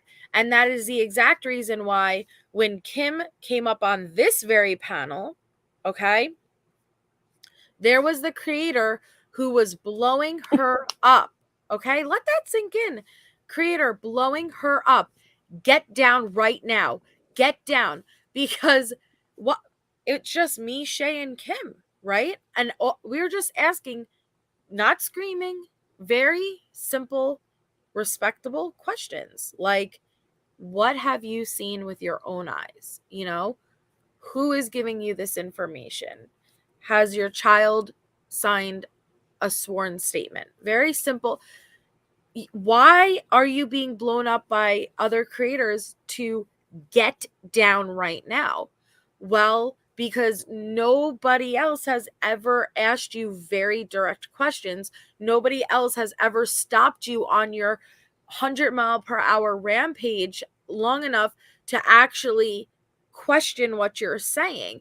And if we follow through with actually slowing you down and getting exact details of what you're saying, like get enough with the blabbering and just get an actual black and white what happened, then it's going to be shown that you know nothing. And after you get off this panel, if any of these creators continue to host you, they are going to look horrible, but they want to continue to host you because it's money in their pocket. So get down off her panel right now because I want to continue to host you. How sad is that? Mm-hmm. It sounded, I remember whenever it was happening, it sounded like a candy wrapper in her pocket. Do you remember that at the end? Say that again? Whenever they were telling her to come in and get off the panel, when we had come up, it was like, it sounded like a candy wrapper in her pocket. Do you remember all the static? Yes, yes. That was wild. I was like, Yeah. what is going on here with your phone? Yep. I remember, yep. Very interesting, and recaps are important too. Yeah. I remember that. Do you remember Joseph Morris, right? Well, think about that, Riley Lively. The same person who leaked the fake video in the Gabby Petito case is the same person who leaked the fake audio in this case. And you want to know what the most bizarre thing about that is? And I was just talking with Shay about this today, is that people are very, it's bizarre actually, because with Joseph Morris, so back with the Gabby Petito case, Joseph Morris, he had a very large following on YouTube, okay? He leaked a fake video of, at the time Brian Laundrie was on the run, guys. He leaked a fake video of Brian Laundrie allegedly going live from his Instagram. It was fake, but he leaked it. It came out. It was bullshit, okay? Then during this case, we know the murders, at least partial of the murders, are caught on audio. We know that to be fact, okay? Joseph Morris releases a video of these murders allegedly caught on the audio. Like, he releases the alleged audio of it. And it is horrific, okay? And everything is being sent to these families. Everything, we see that now more than ever. Everything is being sent to the defense, the prosecutor. Everything is being sent to everywhere. Well, it's revealed that it's not the murders, but it's actually audio of an actual domestic abuse situation that was live streamed. Oh, yes. Yeah. The fact that even if for 1 minute these families had to listen to that and believe for even just one fucking moment, I'm listening to my child being murdered. You have no idea the damage you're doing. You have no idea the damage you're doing. All 4 clicks. But do you want to know? Joseph Morris, and I exposed it on my channel too. And so Ikemel, I think Ikemel was the first to expose the Joseph Morris stuff, but we covered it on my channel. Joseph Morris edited an article and then Ikemel sourced back where Joseph Morris took that audio for the fake leak that he did. He sourced it back to the domestic violence where he got it from.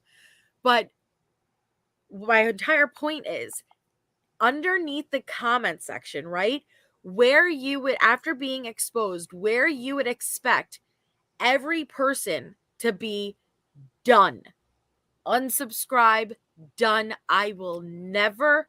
So like, it was 100% exposed. Not only did you take this domestic violence video and then extract the audio and then paste it to a new video and release it as the audio of these 4 college students being murdered, you then took an actual article and then went in and edited it to like change a sentence. He was exposed. Nope. Yes, 75% of it was like comments calling him out, but 25% of people were literally commenting, all right, guys, like, he made a mistake, but he'll do better next time. He'll do better next time. You guys, like, all right, Joseph, like, I still stand behind you. You guys, don't be so hard on him. What? He made a mistake? You guys, he went in, took a video of a domestic violence.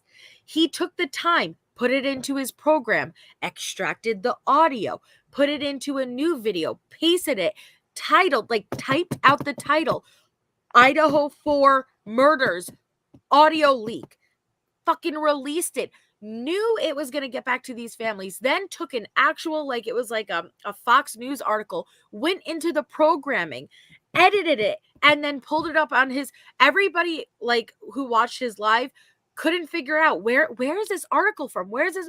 Nobody could match up that article because he took a legit article, but I guess you could like go in and actually like edit articles from your own screen. It could melt it all. But it was the most bizarre thing to see. There's a good portion of people who will continue to follow him. And I could not for the life of me understand, why would you ever want to follow a creator who you just caught not only just lying and fabricating something to that extent once, but twice with Brian Laundrie, and then again with these.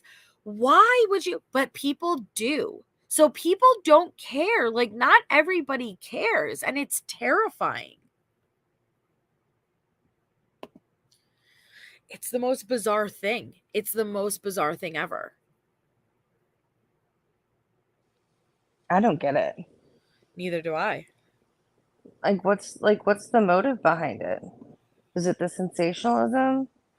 Because do you have any idea how many people clicked onto that video? And every click is money in his pocket. Do you have any idea how many people subscribed because that's breaking news and it's like, oh, you got the deets first? It's money. And whether or not it turned out to be true in the end, he still got paid for it. Oh my God, that makes me sick. It's just, but it was just the people underneath it that there was such and I still have the screen recordings. I was such in shock. I took screen recordings of it because my mind could not comprehend how many people were, he'll do better next time. He'll do better. It wasn't, oh, I jumped the gun and I ran with information too quickly and it ended up being inaccurate. That's not what, like, he intentionally did this. Like, oh my goodness.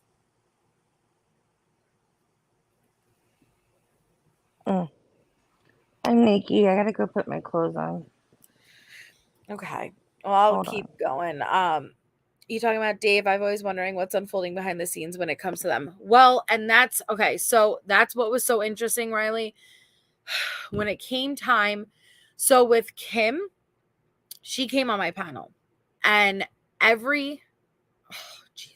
we call her Kimbleweed over here because just like a tumbleweed, her narrative originally we did a very deep dive into her these last couple episodes, and she started in the Facebook groups very early on in November, December, and her posts never included a direct relationship to this case.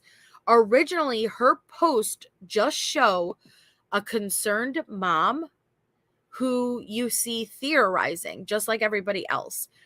And she was completely advocating for the surviving roommates, and she completely advocated against any association with drugs. I don't know what flipped, what switch went off, but come January, Kim made her debut on YouTube. She went on the Chronicles of Olivia, and Chronicles of Olivia released that phone interview with Kim, and she went on the Drunk Turkey show. And on those initial videos, that is when she said her daughter shared with her the weekend after the murder that she knew and others knew about the murders prior to 911 being called. Okay, that's where it started. Well, that means you then have to go back to those Facebook posts and you have to keep in mind, okay, at the time Kim made these posts, she would have known the information she is claiming now. Those posts don't accurately relay somebody who claims her daughter knew about the murders prior to 911 being called. Well, then, over the course of January, into February, into March, into April, it then went from my daughter was called and knew about the murders prior to 911, into my daughter was texted, into my daughter was part of a Snapchat group and those Snapchats disappeared, into 5 people are the murderers, and she named all 5 people on the Drunk Turkey Show's panel. That is what made me call her out to begin with. 5 actual students, first and last names, she accused of being there and being the murderers. She then turned around and accused Dylan and Bethany of being awake, alert, and aware. Those are her exact words. Hey, Deeds. She then turned around and said her daughter's home was used as a fake alibi for Jack D and Adam. Whoa, whoa, whoa, whoa, whoa. So how did it go from you're in the Facebook groups right in the beginning, November, December, just as a concerned mom, theorizing, you have your concerns because you have kids who do go near the school, you know, at the school, the sister school, but you advocate for those surviving roommates and you say nothing drug related, to your daughter knew prior to 911 being called, your daughter's home was used as a damn fake alibi for Jack D and Adam. This was a trap house. You know, the 5 people who are the murderers, you know, and who are directly involved. It was all drug related. What in the hell is going on? She Kimbleweeded.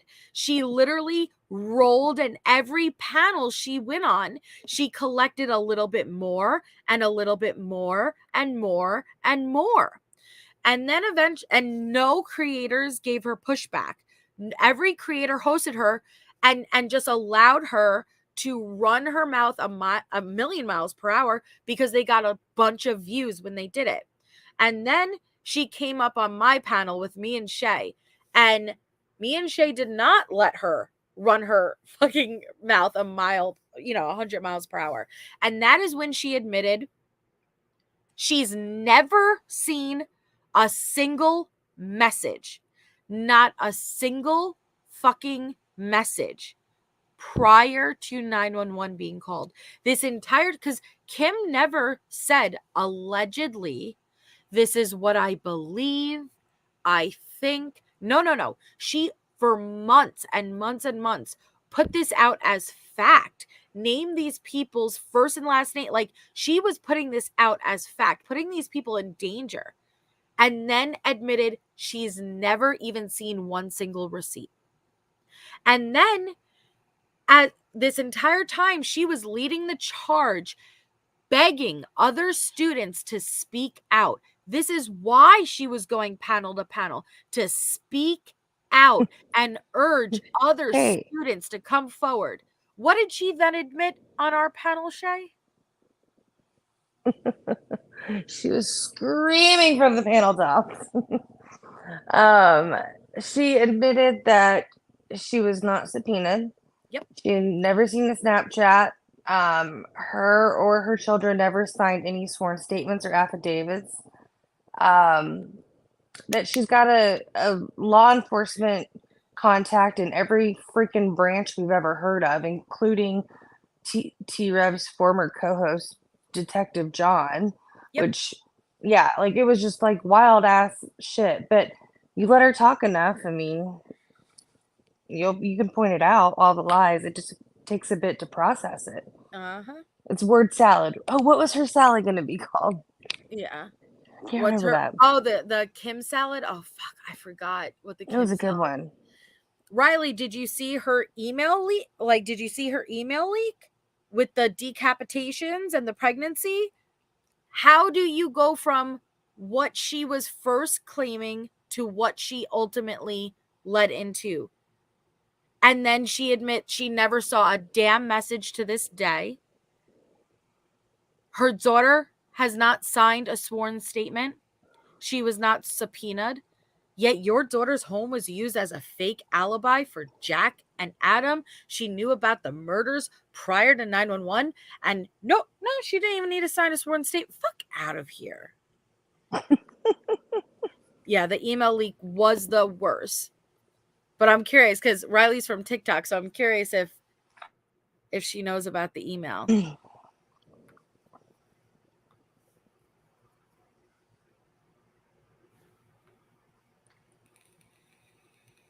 Interesting. But yes, I heard about the underground fight clubs also. They went everywhere. But they had those too in Kylie Rodney. Yeah. Well, but that's the thing with what Kim... Oh, we got to read the email. Now we got to read you the email. Our trigger warning, everyone in here knows about it already, but trigger warning for you, Riley. But that's the thing about Kim. Come tomorrow, if you said, oh my God, there was a clown there, I heard there was a clown there, she'd be like, fuck yeah, there was a clown there. You didn't fucking know. They found those big ass fucking red shoes there. I'm telling you, my daughter found the red shoe. You didn't, like, somehow, no matter what anybody said on the fucking panel, she automatically just, she Kimball-weeded it along and she incorporated it. Every fucking panel, somebody would just theorize something new and she immediately said, fuck yeah, you didn't see that big red nose? Yes, absolutely, the clown was involved. Yeah, I heard it was John Wayne Gacy. Yeah, fuck yes, it was John Wayne Gacy. Girl, the truth doesn't change. It doesn't evolve. If there was always a clown there, there was a clown there from day one. Not email me. I messaged you on TikTok when we did the Cyber Sleuths episode to see if you wanted to come on. So you could just message me back on TikTok, Riley. I'd love to talk. Kim said Dot was real and there. This is what I'm trying to put together now, Riley. I'm trying to put everything together and get to the bottom of it. All right. So this is... Oof. So Kim sent an email to a YouTube creator. I just scrolled past Riley's video. And it contains graphic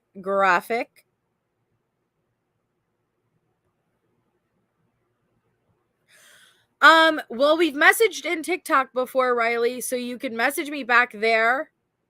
Or I'm on Facebook Messenger under Melissa Jade. Like, you could just message me there.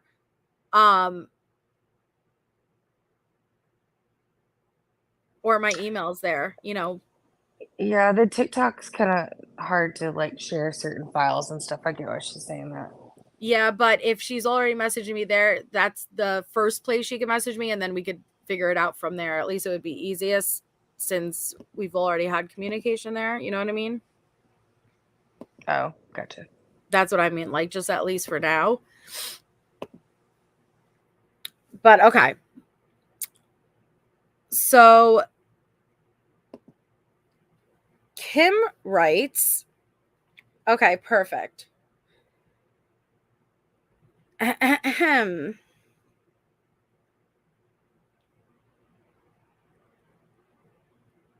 on, I'm pulling it up on my phone because it's too small to read here. Mm-hmm. I'm gonna go check to make sure the kids are in bed while you get started. Wait, hold on. Where did I...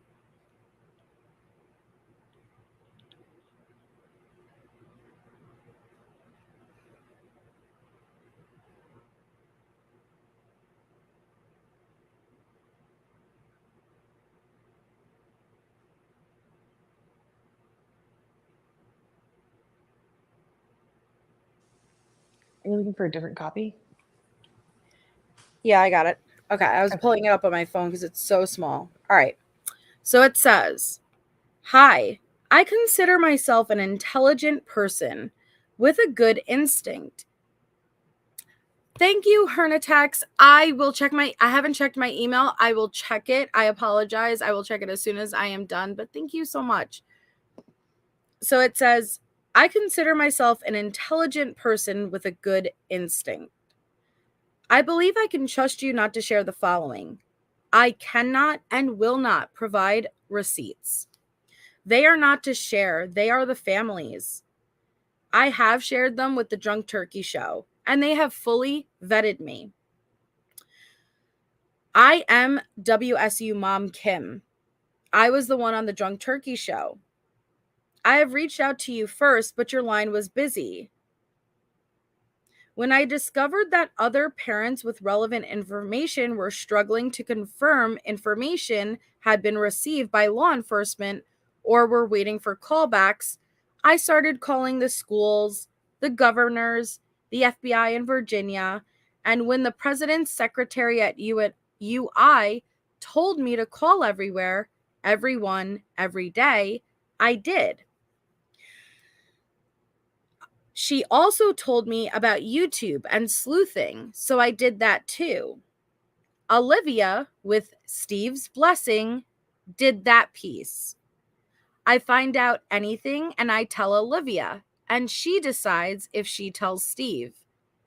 I promise Steve through Olivia, until it's solved, I will do it every day. I won't let this go cold. It could have been my daughter. I am happy to scream everything I know to be true because Jack D and Adam's alibi used my daughter's home and lied. My daughter has eyes on her 24/7. She's a senior. She is graduating with Jasmine, Xana's sister. I believe you have a social responsibility to the community by way of your platform to consider that law enforcement, the landlord, the Jacks, the college, attorney general are all involved. Your platform is yours alone. Your panel I find to be less than effective and only wanting to be correct. Spinning the wheel is boring people, and people will lose interest in this case and it will go cold. I find myself in a place that is terrifying. My other two have transferred. My daughter will be out of here the next week. My conscience and heart will not allow me to set this aside. Please, I beg you to ask the viewers not to talk of the extent of the injuries. I did not sleep for 2 months. In fact, I went to my doctor. It was so awful. It's better now. But I know Kaylee's mom or Maddie's mom and family do not know.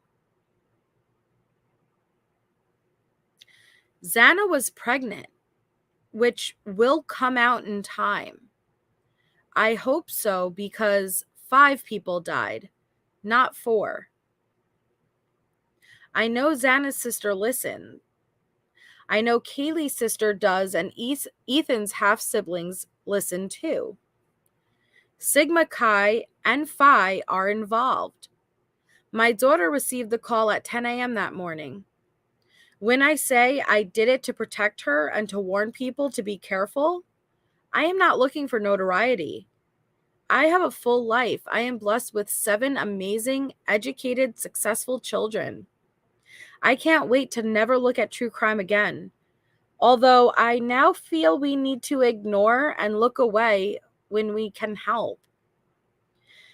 I have refused to be gagged. Law enforcement can F off. They are dirty and cheap. I'm going to yell from every mountaintop till they are all in prison. So you are aware, the information I provided to the FBI is in evidence with my name attached, and some family members have reached out. Kaylee's mom did not see Kaylee.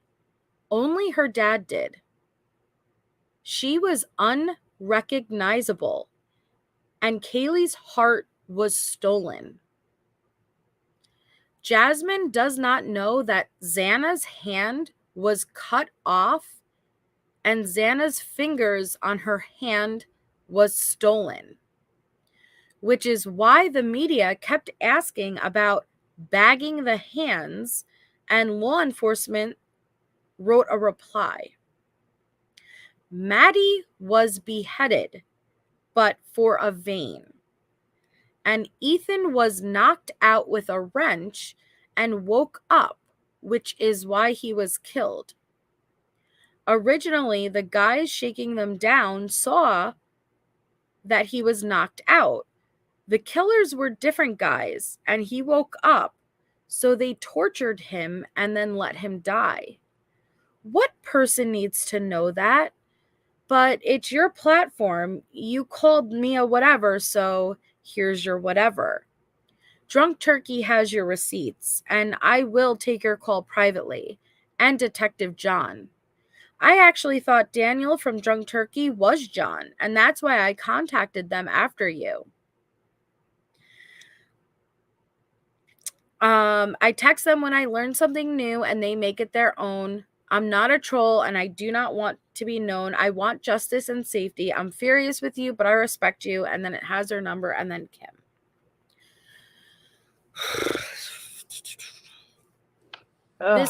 This is so she went from the Facebook groups that Shay did an amazing job pulling up back in November, December. She was just a concerned mom who had children, who went to like a school in the area.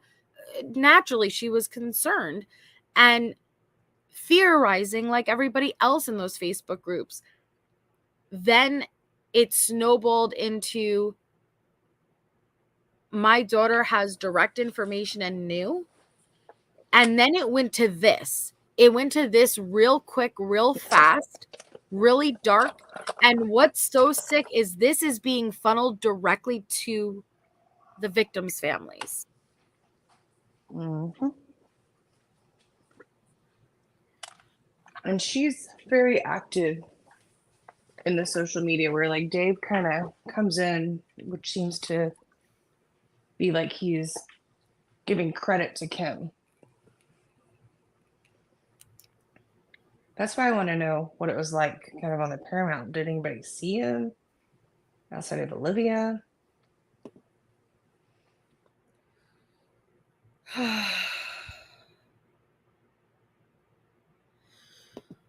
Well, and she said, this email is so confusing. I've always felt someone was feeding fake info to people, multiple people. But that's the thing, Riley. She said on my panel that a literal which kind of ISP officer is leaking this information to her. Yes. A literal ISP officer was leaking this information to her, okay? While also saying in the email, the victims' families don't even know. But then, because this was after Brian waived his right for a speedy trial, like it chilled out a little bit, right? Like it simmered down a little bit. But then since the Paramount series, it picked back up. Like we covered and did a live on the Paramount series. And then we decided let's cover Kim again since we got to see her face finally. Well, after we covered Kim, the Drunk Turkey show had Kim on and she doubled down. And on that on that live, Kim admitted she didn't even remember the name of this officer. So this officer, this ISP officer who is leaking such intimate information about this case that has a non-dissemination order on it, willing to risk his career. And at previous panels, you're saying that you text him free, like you shoot him text left and right. You don't even remember his name now. Like, come on, man. You're like, you don't even go here. You don't even go here. I think she's a fucking liar, Riley, honestly. On it, like, I think no. I think unless she is struggling with other things, and I don't know how to say no, because I think that from what I'm finding out behind the scenes, and I'm doing my best to get the full story, and I still have a lot more to collect, but this is intentional. And people were feeding each other up, creators were feeding into it, and it just kept spiraling and getting deeper and deeper. I would love to hear. I would love to see. There's basically everyone's lying. And what I'm experiencing right now is that everybody's kind of throwing each other under the bus. And that's why I'm like, everybody send me yours. I'm sitting back and I want to hear all sides of the story. Yeah, because he knew in Vision. That's so unlike, like, is it possible? Sure, it's possible. Is it plausible? No, not like,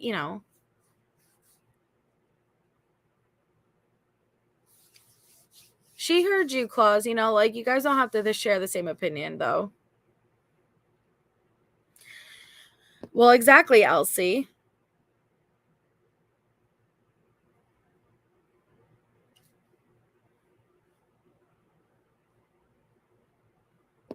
I don't think, I am not inclined. First of all, it is standard protocol for Good Night Twist. It is standard protocol for victims' hands to be bagged. In this email, she's like, that's why Xana's hands, were bagged, because one was missing and the other had no. They bag the victim's hands to preserve potential DNA underneath their fingernails. Like, it hurts my head. Hey, Jules. Oh, hey, Jules. Did you get a chance to look at what Under Review sent? Because it goes with this Kim stuff too. No, hold on. Where is it? I forwarded you in Facebook Messenger the 2 clips that she got, and then a small explanation.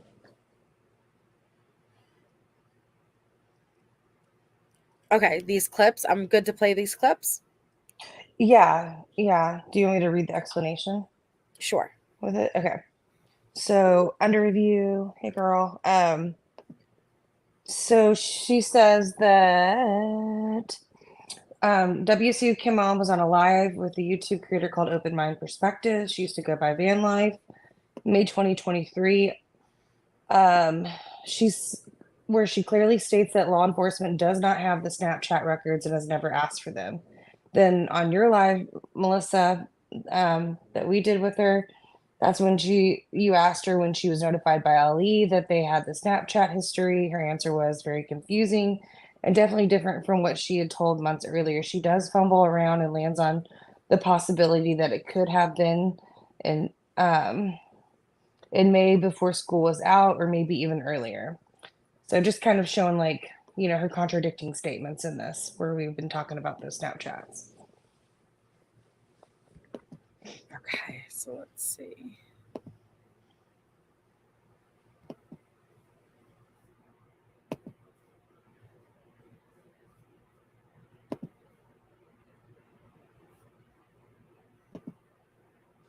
And JK is Kim. Okay, here's the question. Please ask him. It's from Annie Potts.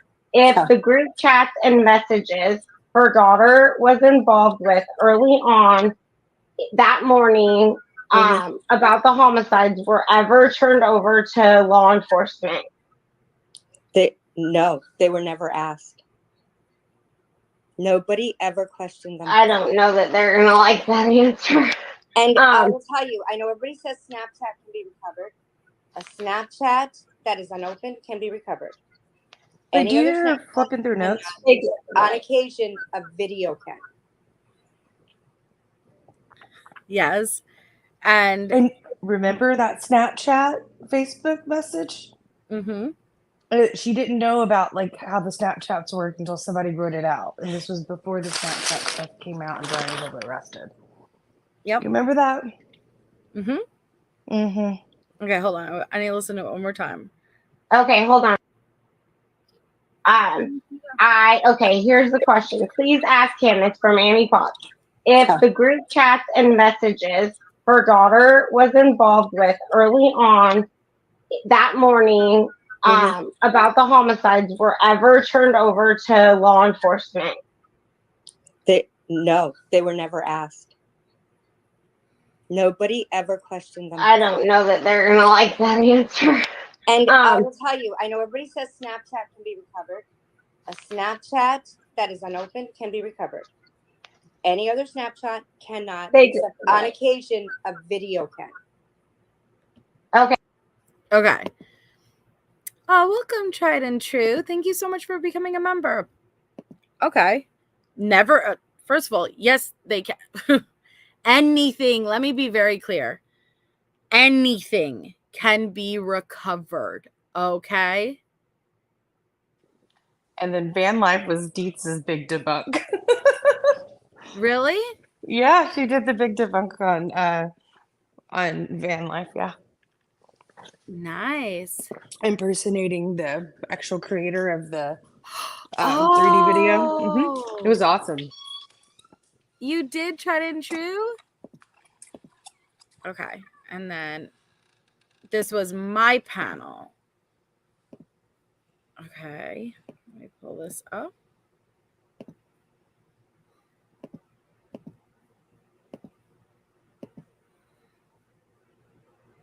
Question for you. So when were you notified by LE that they had the Snapchat history that you're referring to?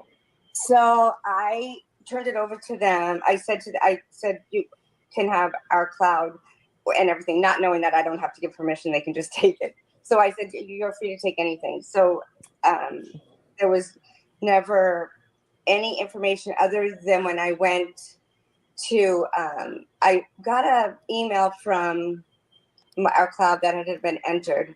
So then I called I called the Apple people, I guess.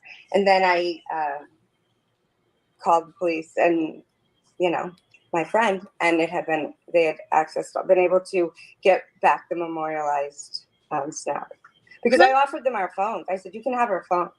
You can have all of our phones. You can have anything you need. Was this like right after the crimes or in? It was what? Excuse me? Was it right after the crime, or was No, it recently? it took a long. No, it was much longer than that. It wasn't. It was probably they got out of school like in May. It was probably right before they got out of school, maybe, or maybe a little before that. It was not. It was definitely after they went back for spring semester. So can I tell you like what I have a hard time with, and this is what like Sure. is a question for you. So when So when you're damn, they had already recovered it. How do you go from they're not recoverable to, oh yeah, no, they recovered it. They've had it, yeah. Again, this is a fucking Kimbleweed that she's learning things along the way. She's realizing what works, what doesn't work, realizing what she's getting called out for. The truth doesn't change. The truth stays the same from the beginning. Now, my question is, are these people being sent in intentionally to spread misinformation? Are these people just people who it's based on little truths that have just evolved into a bigger story for they like the attention? I don't know. Are they together and they're intentionally just kind of like, I don't fucking know. I don't know. But this isn't, there's something wrong here. But a lot of people believe these people. I don't know how she can keep up with all this.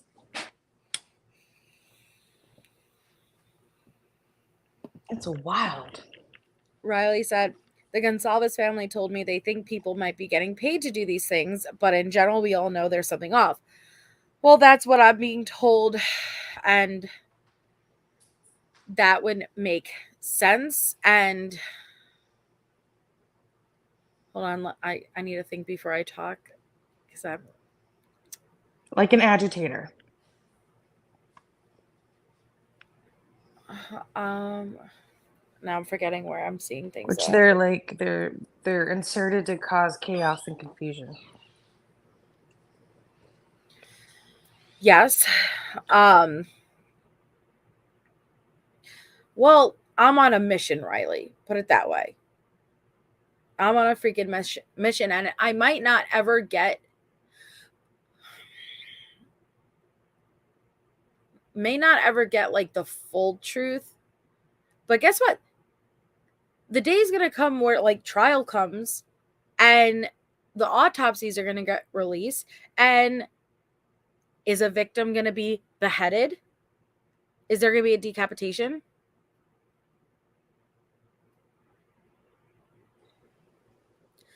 Dot wants to come up.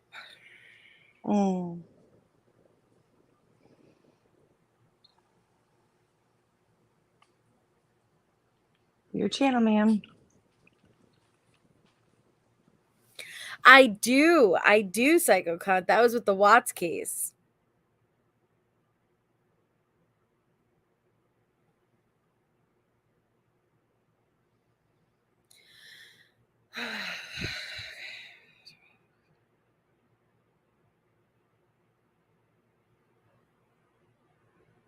Dot is somebody who says that, yes, you do have been. Dot claims that he was paid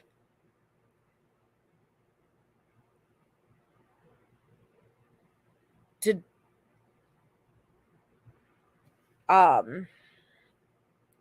do I don't know what to classify his impersonation. Okay. I don't know if my brain can handle the mental gymnastics of Dot right now. Not to be rude. It's just a lot to handle.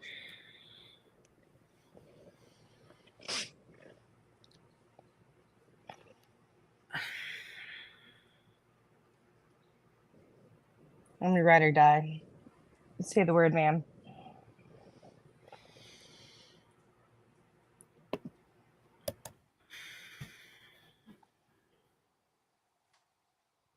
Mm. Give you a few minutes, Dot.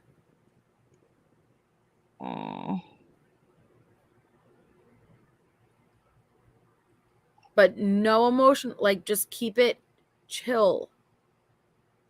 And just straight to the point. Please. I'll stay muted. And if you could direct me to the screenshots you sent and just like explain the context, that would be like the best way to do it. And maybe like tell me like what to pull up. I could pull it up very fast. That would be the best way to do it.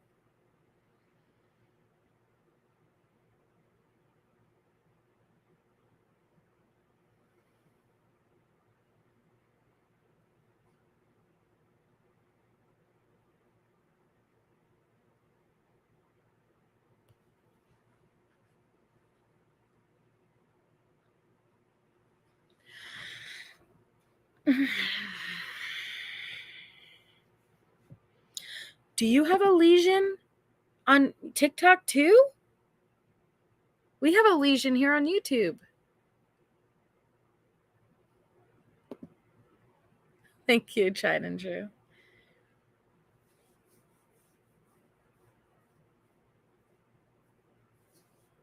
We didn't have the mute before he gets here. You could have talked to me still. I'm just practicing my silence. I will not rise to that level today. I started watching that, but I didn't finish watching that yet. So I don't know what ended up happening beyond a certain point, and I have to finish watching that.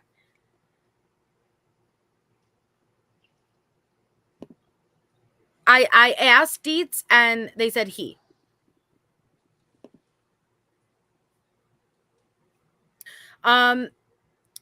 Mara, so Dot is somebody who took on the identity of somebody who was at a party next door to the King Road residence and witnessed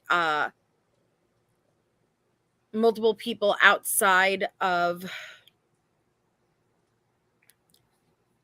you know what? I'm just going to play Riley's video. It's just easier. I have it right here. Riley.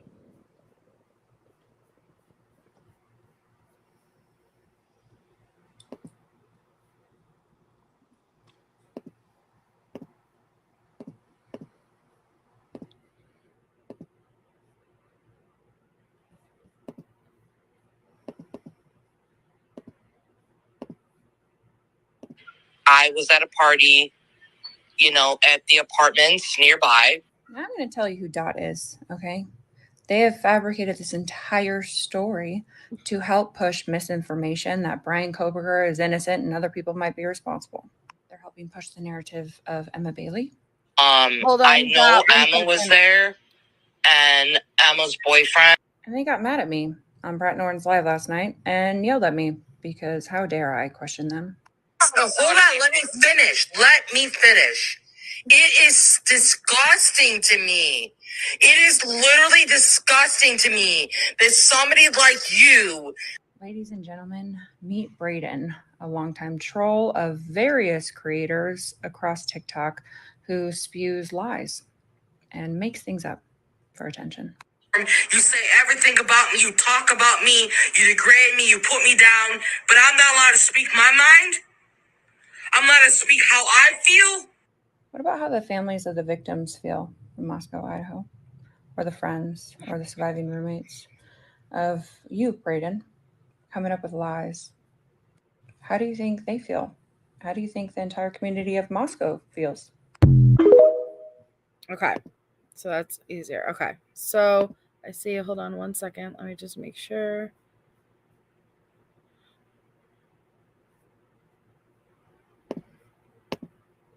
Okay, is that you? Is that you, Dot? Hey, can you hear me? Okay. Yes, I can hear you. Hi. Okay, hey, what's up? Nothing, what's up? just listening to everything that's going on, and yeah, there's a lot of stuff. Right. There's a lot of stuff. Mm-hmm. Well, the last time you came up here, you said that you initially were on 4chan where you met. You initially came into contact with Brett, and the person whose true identity and story is the one that you decided to go public with because they were too scared, correct? Yes. Is that still where you stand? Yeah, that's how it originated. Like, that was the very beginning of it. That's what started everything, but then everything turned, you know, it turned very bad. It turned very bad. Okay. When Rabbit was up here on my panel, and she said, Dot, you're not one person, there's multiple Dots. You in my chat said, but you are too. Was that an admission that there are multiple people behind Dot account? Yeah, so originally I had good intentions. But during the time that this stuff was going on, I had relapsed, so I went back to using something again, and I was in a position to where um people were offering me things, and because I was in a bad financial position and I was kind of like, really going through it, I was persuaded, unfortunately. you know if you're not in that position, and you're not in that desperation, then it's hard to explain, like, what happens if people offer you things, as awful as it was. It started out with, I thought I was doing something good, but then I got involved with this group of people that are all connected, and then I felt like I was like a slave to them. So is that yes, there's more than one Dot, or Oh yeah. who are the other Dots?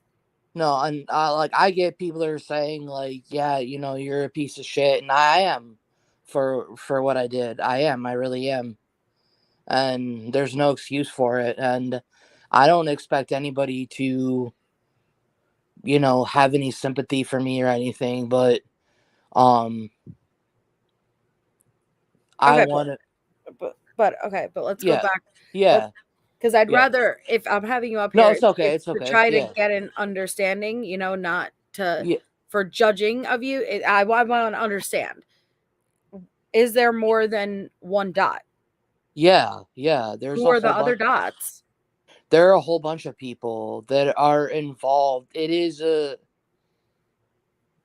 collective group of people that work together to I can't say, like, everything that they do. Like, I'm afraid to say everything that they do, but they all work together.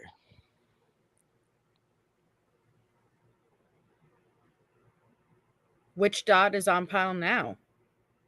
Well, no, I'm speaking to you, and, like, there are multiple creators. Like, I can't even begin to explain to you how deep this goes, but there are multiple creators and people that are all together in on what they do to whatever their narrative is. But there are tons of people, like at least 10 people, that are affiliated with this.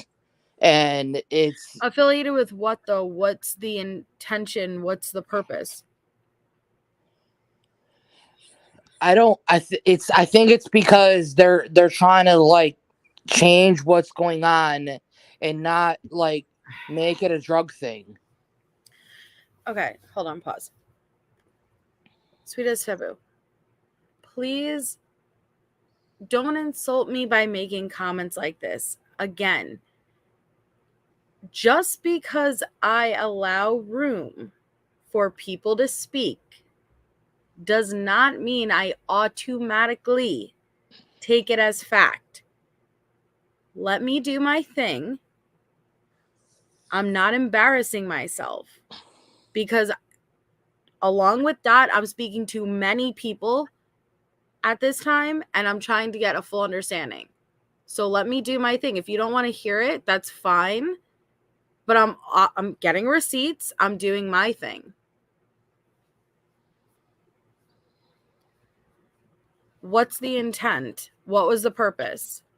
It was to like throw everybody off on the stuff that was going on.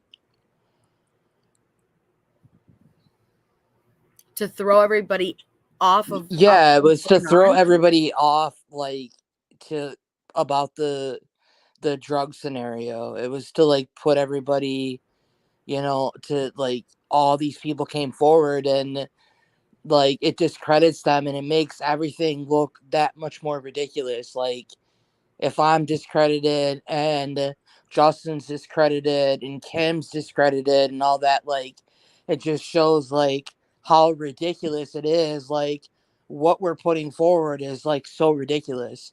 So it just like it validates the whole situation.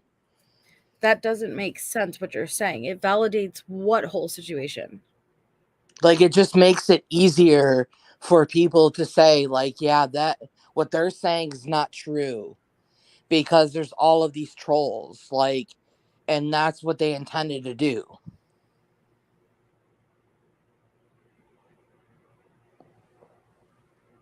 Who's paying you? Who paid you? See, sweet Sabu, this is your problem. My entire thing is trying to show people that these people are willing to lie to you. If you sitting here right now saying he's lying to you kind of proves my entire point, doesn't it? Right? Because I'm trying to literally show to you guys these people are willing to lie to you. So it's proving my entire point. So you sitting here telling back to me, hey, he's lying to you. You're kind of going around in a circle with me. You think I'm taking his word as fact? You're crazy. My entire purpose of doing all of this is to expose how fucking involved people are willing to get in these true crime cases, how far they are willing to go, and how close to these victims' families they are willing to get while lying. I am not the one being fooled here, so I don't need you to tell me in my fucking chat that I'm being played. Welcome, Riley. Hey, so I'm just saying that I was given a narrative, I was told something, and specifically because people knew that they wouldn't believe what I had to say. this this person, okay, this person who told you this and said they were so scared. Now, It's not one person. It's a okay, multitude of people. I have also had an anonymous person in the past during a case come to say I have this story. I can't come out because they'll know who I am and I'm a victim of them and I'm terrified. That anonymous account, it ended up being completely BS.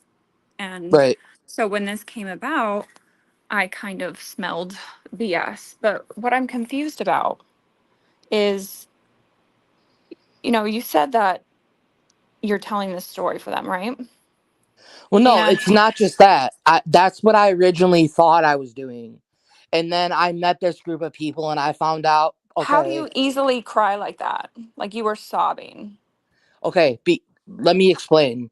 When I came forward with these group of people and they said there's a person that has this story and they're too afraid to tell it, and when I trusted them, they're like, can you come forward and tell it? I did, and I had been talking to who I thought was somebody who really had that Okay. experience. Where were they from? Where they say They they were like where from this was? they were from a 4chan, Okay. and they claimed Why do you exactly. think they picked you out of everybody? Well, no, they didn't pick me. It was Because the group. isn't 4chan anonymous? Like you don't know. It wasn't that they picked me. It was that there was a group of people that were pushing to get that story out there. And I said, okay, I'll tell the story. Like, So is there receipts of that? Is there like screenshots you probably have of showing that? on 4chan? I mean, I don't know any of it. Yeah, anything. Well, yeah, there's a whole bunch of stuff that I put out there that I can prove that that's what they were pushing for that. I And mean, don't you have like, hey, yeah, please do that for me, or yeah, you could say this, or don't you have all those? oh yeah, I screenshots? did even when I showed Brad's conversation. You mean There the ones was you emailed me? no, there is receipts where Brad specifically says to me, I want you to go in my chat and say you are this Oh person. yeah, I remember that. And Yeah, and so Brad was pushing a narrative, yeah, but she and never said okay, what it was saying was, why don't you go in there and say you're the DoorDash person? Now she never said, hey, go in there and say that you're friends with Dylan and that you gave her a hug that morning and that you identified ABCDEFG at right, that house she and would that you say that witnessed on the that. phone. Like, she wouldn't say it through the text messages, but she would say things on the phone to me, and she would be on the phone with other people and would say certain things, and it doesn't excuse what I did, but I know, but there's literal screenshot proof of her being like, you being like, I'm terrified for this, and her telling you to call the FBI and do this and do that. So why would she tell you to call the no, FBI those if it? No, no, messages, no. Because why would she tell you to call the FBI and go to the authorities if this was a fake ass story that she told you to repeat? Answer those that. messages that are being portrayed are not me. Those are not my messages. Oh, so we're not supposed to believe those ones are you? You Well, sent you them don't to have me. to. You don't You have to. sent them. You sent them to me. You don't have to believe You know it. the email? Do you remember the email where you pretended not to be you to talk about you in third person? And I said, oh, hi, Brayden. Then you like started talking directly to me. Because No, guess I what? don't. You don't have to. When you first started jumping on YouTube and doing all this stuff, you were commenting under an account, your favorite sleuth. Okay. Now, then when you emailed me, you fucked up because you used the same profile picture from there as the YouTube thing. See, I knew it was fucking you. And it was John Smith USA, which is the same fucking Facebook where you sent voice memos admitting you lied. A John Smith account. You're constantly jumping around, changing accounts, changing names. You want to make people believe it's a bunch of different people when it's really you. No, that's incorrect. That's incorrect. Like, absolutely Okay, so do you have incorrect. proof that there's more people involved? Yeah, that of course I do. Okay, you Of can email course it I to me do. with your John Smith account then. Okay, can I ask you something? Sure. Just because people are sending you something on an account, No, does you that did. You sent it to me. okay? How you don't have proof of that? I do. So I could have sent an You audio. literally acknowledged the email in your voice memo to me I on could have Facebook. Like sent an you said it was audio. you. I could have sent an Okay, so audio. we just had a whole conversation about it, but like, are you trying to tell me now someone has a voice changer and is faking your voice too? No, I'm not saying that somebody has a voice changer. What I'm saying is that you could have an audio, but that does not mean that I sent that to you. Like, But it's that's what you your have to voice screaming understand. about so and so. But that does I not mean, mean that I sent that listen, to you. listen, how hard is it to say, hey, this probably wasn't the best thing for me to do?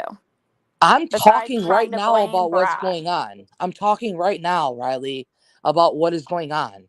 And you're not even giving me a chance to speak on it. You know what? Honestly, I'm the only person, regardless of what anybody thinks of me, they can think the worst of me, and that's fine. That's okay. Okay. Think it. But Did I'm the you only one in this group of people. All these other people are lying and won't listen? even, at least Dot, I have the courage to admit. dot. Okay. Did you Okay. message me on Facebook? Never. I No. never Ever? messaged you on Facebook, ever. Really? Okay. Okay. That's interesting. Okay. All right. So dot. I had asked you to email me receipts, right? And you had sent me some stuff. Yes. Is there anything in my email that you want me to pull up right now that would help if I show that you could walk us through with what you're trying to explain to us? Yeah, What's so up? the first thing, there are messages, the ones that are just like a dialogue back and forth. That is Brad Norton talking to Justin. Okay, Justin, but how would so pause. How is Brad and Justin's dialogue about you though? Just curious, because I yeah. asked that to you in the email too. To be fair, Yeah, they refer. Okay, so Justin messaged me out of the blue. You have to understand that all this stuff was going on, and I didn't talk and have conversations with Brat until like July. So all of this stuff was going on January, February, March, April, May, June. So out of the blue, I just come about in July. Like, it doesn't make sense, right? It doesn't, because these people had been trying to convince me to be a part of that, and I didn't want to. And eventually I fell on hard times and was like, okay, you know what? Yeah, I'll do what I did. So the messages that I showed you are Brat speaking to Justin, like specifically telling him, hey, you messaged Dot, whatever. And then Justin messaged me. I didn't even know who Justin was. I have all the messages. He's like, hey. Yeah, well, where are your messages though? Like, do you, and when you say hard times, like, do you have messages like, hey, I'll pay you to do that? Like, do you have those? I have I sent you the PayPal that I was. Can I pull up the PayPal? Yeah. Because I'm confused by the PayPal. Am I allowed to pull that was what Brat sent me money to continue to. She was talking to Howard. She told me, hey, I'm going to give you this amount of money. I'm trying to talk to Howard. He wants to make a book deal. I'm doing all this stuff. Like, you just lay low. She said that. Do you have all those messages with it though? With her, a lot of this was over the phone. Do you have any though? I might. I can look. I might, but I showed you like the business. I sent you that screenshot of it was the exact time frame. I sent you that screenshot of Cindy sending me the money. Like, I sent it, like, what more can I show? Why would any of them send me if I was some troll or they didn't know? Why would any of them send me any money for anything? Okay, because I don't know. When I saw this PayPal, I see the DoorDashes and then an Apple service and then a supporting small. Yes. Look underneath the supporting small what the name is. It doesn't say. So it should say Cindy Green. It doesn't say. That's why I'm Who's confused. Cindy Green? What is this? How many? I'm just. What? Oh, okay. I'm sorry. In the next one, it says, okay. But yeah, I see Sophia supporting Cindy. But the numbers aren't, why are they cropped? Like, I can't see the numbers or like the amount, like the amounts, and who are these people?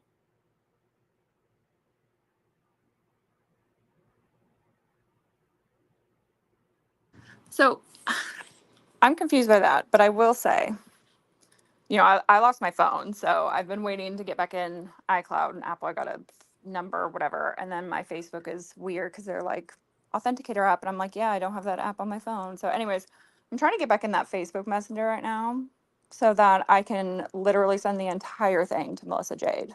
And hey, she can play every freaking voice memo you have and that you sent me with your voice, and then you can try and tell people that you never messaged me before. It's kind of wild. I'm not sure where Dot went. See, I asked Dot to send me the receipt. Dot came up. I'm going to jump down. I'm going to listen to you on the app. I'm going to try and get in on the Safari so I can get that. Okay. Oh, I'll be right back. Okay. I had asked Dot, and I told you guys on that last live that Dot had sent a couple of screenshots. Okay, hold on. But I couldn't really decipher without context. Anybody who was here, that's what I said. And that's what I meant. They were other people conversations, and the PayPal I didn't really understand without it being a full screenshot. So that's what I'm trying to ask about right now.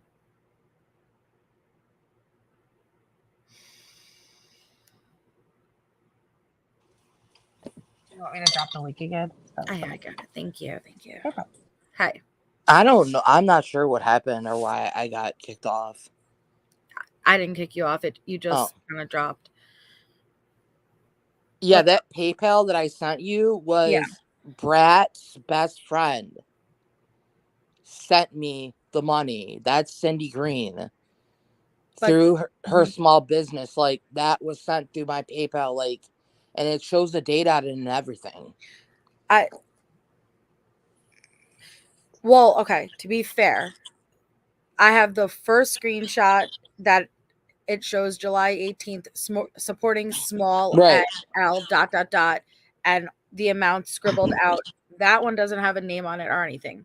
The next screenshot is cropped, and I do see a name, Cindy Green, supporting small businesses, but I can't confirm that is the same as the first one because it's cropped. And I only cropped it because one of my family members I understand sent me something. So but do you, one that's Cindy, Brat's best friend, do you have the messages that would go along with it that would be, hey, I'm gonna send you this for this reason? Because how do we know that that wasn't sent for, hey, like, Dad, I want to help you here, buy dinner on me, like I'm gonna send you no, this. I understand, but like they were very careful with what they sent through messages. Like when they spoke about those certain things, they made sure it was over the phone, and I didn't record them. I didn't have any reason to record them. Like, so I don't have any reason right now. Like, you know what I'm saying? I'm so confused because what would I gain right now? I'm really interested, Brayden. Like, honestly, look at it this way. Most people, if not many people, 99% of people hate me or dislike me or wish very bad upon me. I'm not going to gain anybody's, empathy by anything I'm saying. People already completely dislike me. So what would I gain by coming forward and saying this? Like, what are you gaining by continuing to like tell lies to try and cover up lies? I'm not telling any lies now. You said you're telling a lot though. I'm not telling any lies. You are, and I could disprove a bunch of them. Okay, disprove what, Riley? Disprove what? Because at this point, like, it's ridiculous. No. Like, I'm not trying to fight. Listen, you I'm not trying to fight. You don't know what's going on, I don't wish Riley. ill on you. I never have. I told you that over and over again in messages. Okay, and I don't wish ill on anyone. I don't hate you. I wish better for you. I wish that, you would say, hey, I messed up. Like, this isn't, and just, I guess, put it all out there. Like, just be That's what I'm doing right now. I am. Right. But why are you, like, for example, tonight, right? You're under an account, B Kaz. Why aren't you just under your .1 or any one of these? Because Why is it constantly changing? I got muted under my other account. Under which account? Under you don't block here? What? You're not blocked here. Well, it showed members only when I tried to comment. That's why. No. Okay, and then why are there a bunch of, a lot of people who've come up? And I just spoke to one recently who said they have a video that you had uploaded in the past, not the Moscow, Idaho stuff, in the past. You videotaped stalking them. And you uploaded that. So when I get all of these people, you have okay. to So what do I do when I get these things? Should I show everybody this and then they can all make their decision? Riley. Here's what I want to say to you. You have people saying one thing, but you have never come to me to hear anything of my side of things. I did too. Okay, I'm not gonna go there with you. I'm not gonna do it because now you're saying we never literally spoke. have receipts. I have receipts for that. I have receipts for that. Okay, but to be fair, Dot, we're here now, right? And that's what we're doing right now. And we're asking, but without your words, what receipts do you have to back up what you're saying? Because, and correct me if I'm wrong, what I'm gathering from what you told me is you were paid specifically to do this. Do you have any receipts specifically that proves that you were paid by Brat and others to push this narrative? I don't have any absolute, like, this person saying this because they were smart enough not to do it. So no, I don't have like somebody saying, here, I am paying you for such. She was smart. Like, she was methodical in everything that she did. And you're saying this is Brat specifically? Not just Brat, Who else? Brat and many other people. Who? Rory. Okay. Okay. Kim. There was some girl that claimed to be Bridget that was a part of it. Okay. There was I don't know if Justin was a part of it. There was a whole Okay. How about the first person you spoke to, second person, third, fourth, fifth? Can we go in order of like who you met first, second, third? How about that? Yeah, so originally I met Brat, but I didn't know her as Brat. I knew her under her 4chan screen name. You don't get screen names on there. Whatever her link was. It wasn't Brat Norton. Are you talking about the thing that you had forwarded to her and you showed her the fake edited disgusting fake murder video thing? What fake murder video? I'm just wondering, if you had knowledge of that, that's all. What fake murder video? If you don't know, then you don't know, that's all. No, I don't know anything about it. I've never forwarded her any fake thing. Don't get hung up on it. I was just asking a question. No, yeah, I would never do that, ever. So for all of these people, and you, from your words, you say this goes very, very deeper than any of us realize, correct? Yes, it does. Okay. And so out of all of the conversations that took place, you're saying absolutely none of them occurred and even somewhat overlapped in messages where you have any form of receipts that would even favor your narrative that you're saying? They were very careful on what they said and how they said it. They were very careful on what they did and how they did it. I mean, at a point, I was talking to Brat on a text me. She was on a text me. She made sure that she was on a phone or You know what's text. weird? I don't know if I've ever said this publicly. I was actually on the phone with Brat Norton when you made your appearance on a podcast and we were discussing it. And she's like, "What the fuck? I've been ignoring this person. Now they're up there, I guess." And I was like, "What? Really?" And so she had no knowledge of you going out there for the first time on a podcast. Well, Riley, I have messages where she messaged me 18 times in the course of 2 days and I didn't respond. So that's false. I have the receipts where she literally messaged me 18 text messages. You showed me stuff where you were calling her a whole bunch of times too. No, I mean, we're people talking text about and what call each other. we're talking about what I'm saying. And here, look at the end of the day, if you want to discredit me and say that what I'm saying is false, go ahead and do that. But the people that you're believing, all I'm going to say is the people that you're believing and what they're pushing out there is not the truth. And that's fine with me. I can go to sleep at the end of the night because I know that I've come forward with what I've done and they haven't. Okay. So that's all that matters to me. If you don't want to know the truth, then that's fine. But Dot, what are you saying is the truth? Can you just say it in a very black and white way? I'm saying that Brat and 5 or 6 other people pay people to do these things. Do what? Take on a narrative of somebody else? Everything, yes. Everything under the sun. Everything they can do to sabotage conversations, to change narratives of things, to go in and ransack people's lives or comment on their channels or get on their platforms. With the intentions for what? To disrupt anything that they're saying. Kind of like now? No, I'm not disrupting anything that's being said. I don't know.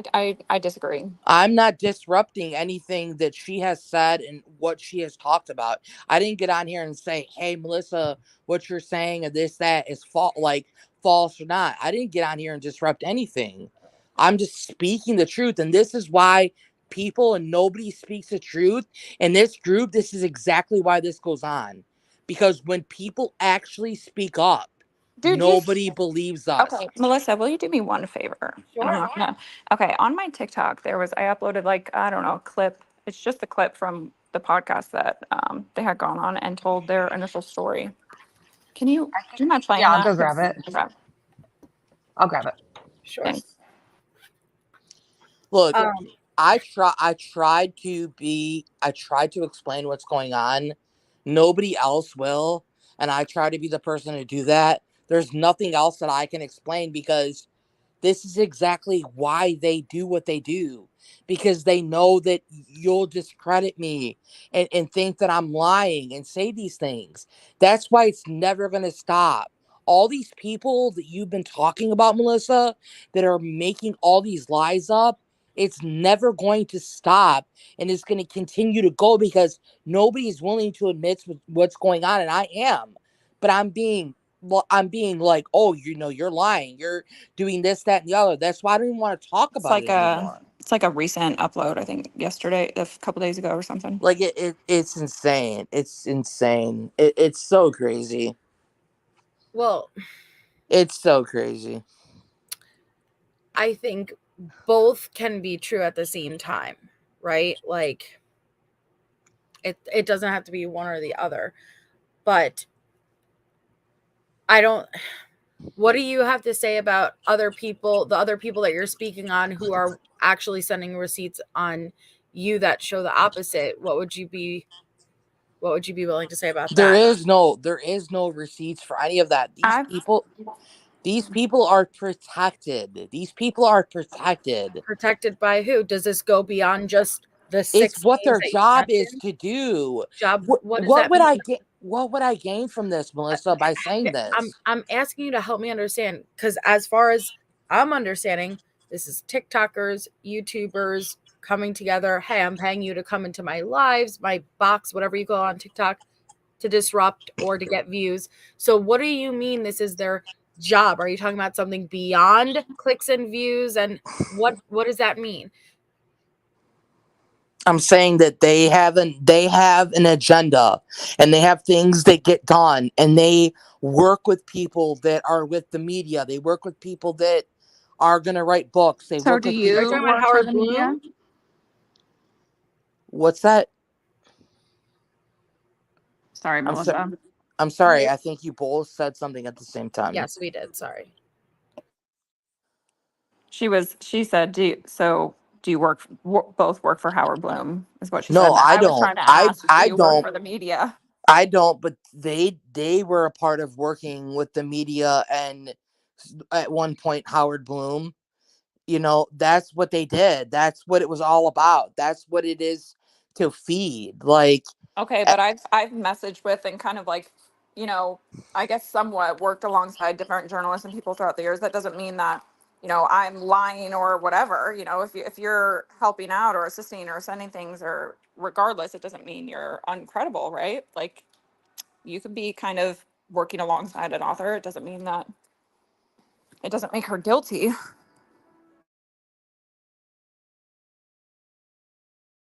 But I just wanted. Can you hear me? Maybe not. Yes, Yep. I can I hear was you. just Okay, getting I the didn't know if it was my phone. No, I just want to see if you could play the recent one. It's just their podcast because it's their voice, right? It's what they had said, and in there, I find it interesting because they are frustrated. People aren't believing them, right? And trying to convince everyone that they're being honest. Here we go.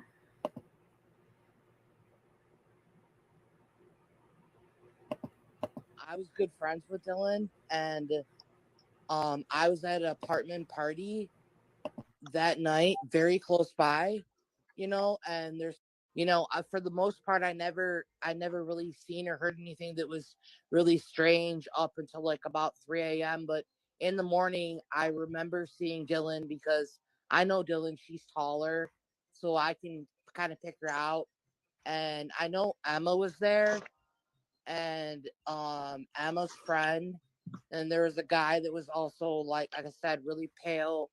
I wasn't sure who he was, with light colored hair, and there was another guy that had a hoodie on that I couldn't identify. But they were all just literally passing a joint around because they would wake up and smoke, and they were just all smoking. Like, I would have never guessed anything happened at that house. Woke up around maybe about 8:15, the latest maybe 8:30, and I smoke cigarettes, so I went outside to the balcony to smoke a cigarette because we don't smoke in the apartment. And I seen 5 people outside in the backyard area of the house. Can you describe? Okay, I've heard that part of that story. I understand. Especially when like people don't believe me, like it really upsets me, like it really hurts me because Well, can I give you some advice? What other people eat shouldn't make you shit. no, I understand that, but like when I hear these things in on TikTok or on YouTube or wherever, when I hear these things and like I have firsthand knowledge, like it hurts so bad because I'm like, I really have knowledge of this stuff. And There's more, but it's just a general like. okay, No. so can I say something really quick? Okay. Look, so you have played these things, and obviously everybody knows that there is a different thing going on. You know what I mean? Like it's clear that something different's going on. And I'm trying to come forward and say, hey, this is what's really going on. You know what I mean? Need Like receipts though. I'm giving you this space, okay? I'm really trying. I'm even getting flack back from my own chat over it, okay? But I have to go by receipts. I don't go by taking your word because you have no credibility. I'm sorry, you're a proven liar. But don't you think that don't you think that all the stuff that you've been talking about can be receipts in themselves? Why do you think that Kim and Dave and Brat leaking messages and all these people are coming forward claiming these things that are not true? Why do you think that's happening? You have asked that on your own channel. Why do you think that's happening? I have my own opinion, but it doesn't necessarily have to align with what you're pushing. No, it doesn't. But I'm letting you know that it's going to continue to happen. Okay, so can I ask you something? Because originally when you came up, you said you genuinely believe you went onto 4chan. That's where you met Brat, and that's where you met the person whose story you used. And you did it because you genuinely believed out of your heart that this person was scared. This person was scared to come forward. And so you did it to help. That you never believed that it was being funneled back to the victim's family. This was just a few lives ago. It was yeah, you're right. Yeah, it was her constantly name was Bridget. Her name was Bridget. Okay. And can you tell Bridget? Can you message her and see if she wants to come chat or something tomorrow, maybe the next day? I mean, I guess I could try to, but I don't. Bridget asked you to do this? What? Bridget asked you to do this? She didn't directly ask me, but she you said, told me she did. Not to absolutely directly and said, will you do this? Wait a second. Now I got to pull up a clip. I'm telling you, that's why I'm mad, Melissa. She didn't ask me directly. She asked me, but not directly. Like, she didn't say, will you do this? But she said, hey, this is going on. If this happens, this would be better. And I said, okay. Like, she didn't directly ask me, but she indirectly asked me.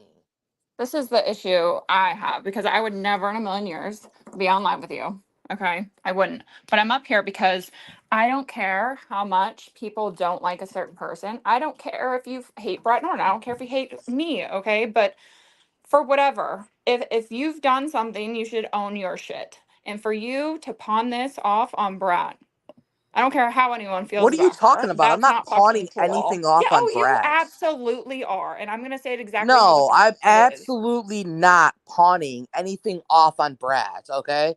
You actively decided to do this. You were never a college student You over don't there. know anything about what is going on.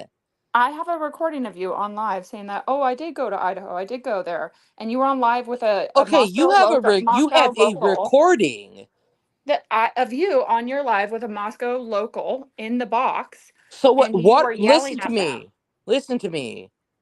So because you have a recording, you think that that's debunking something? of your.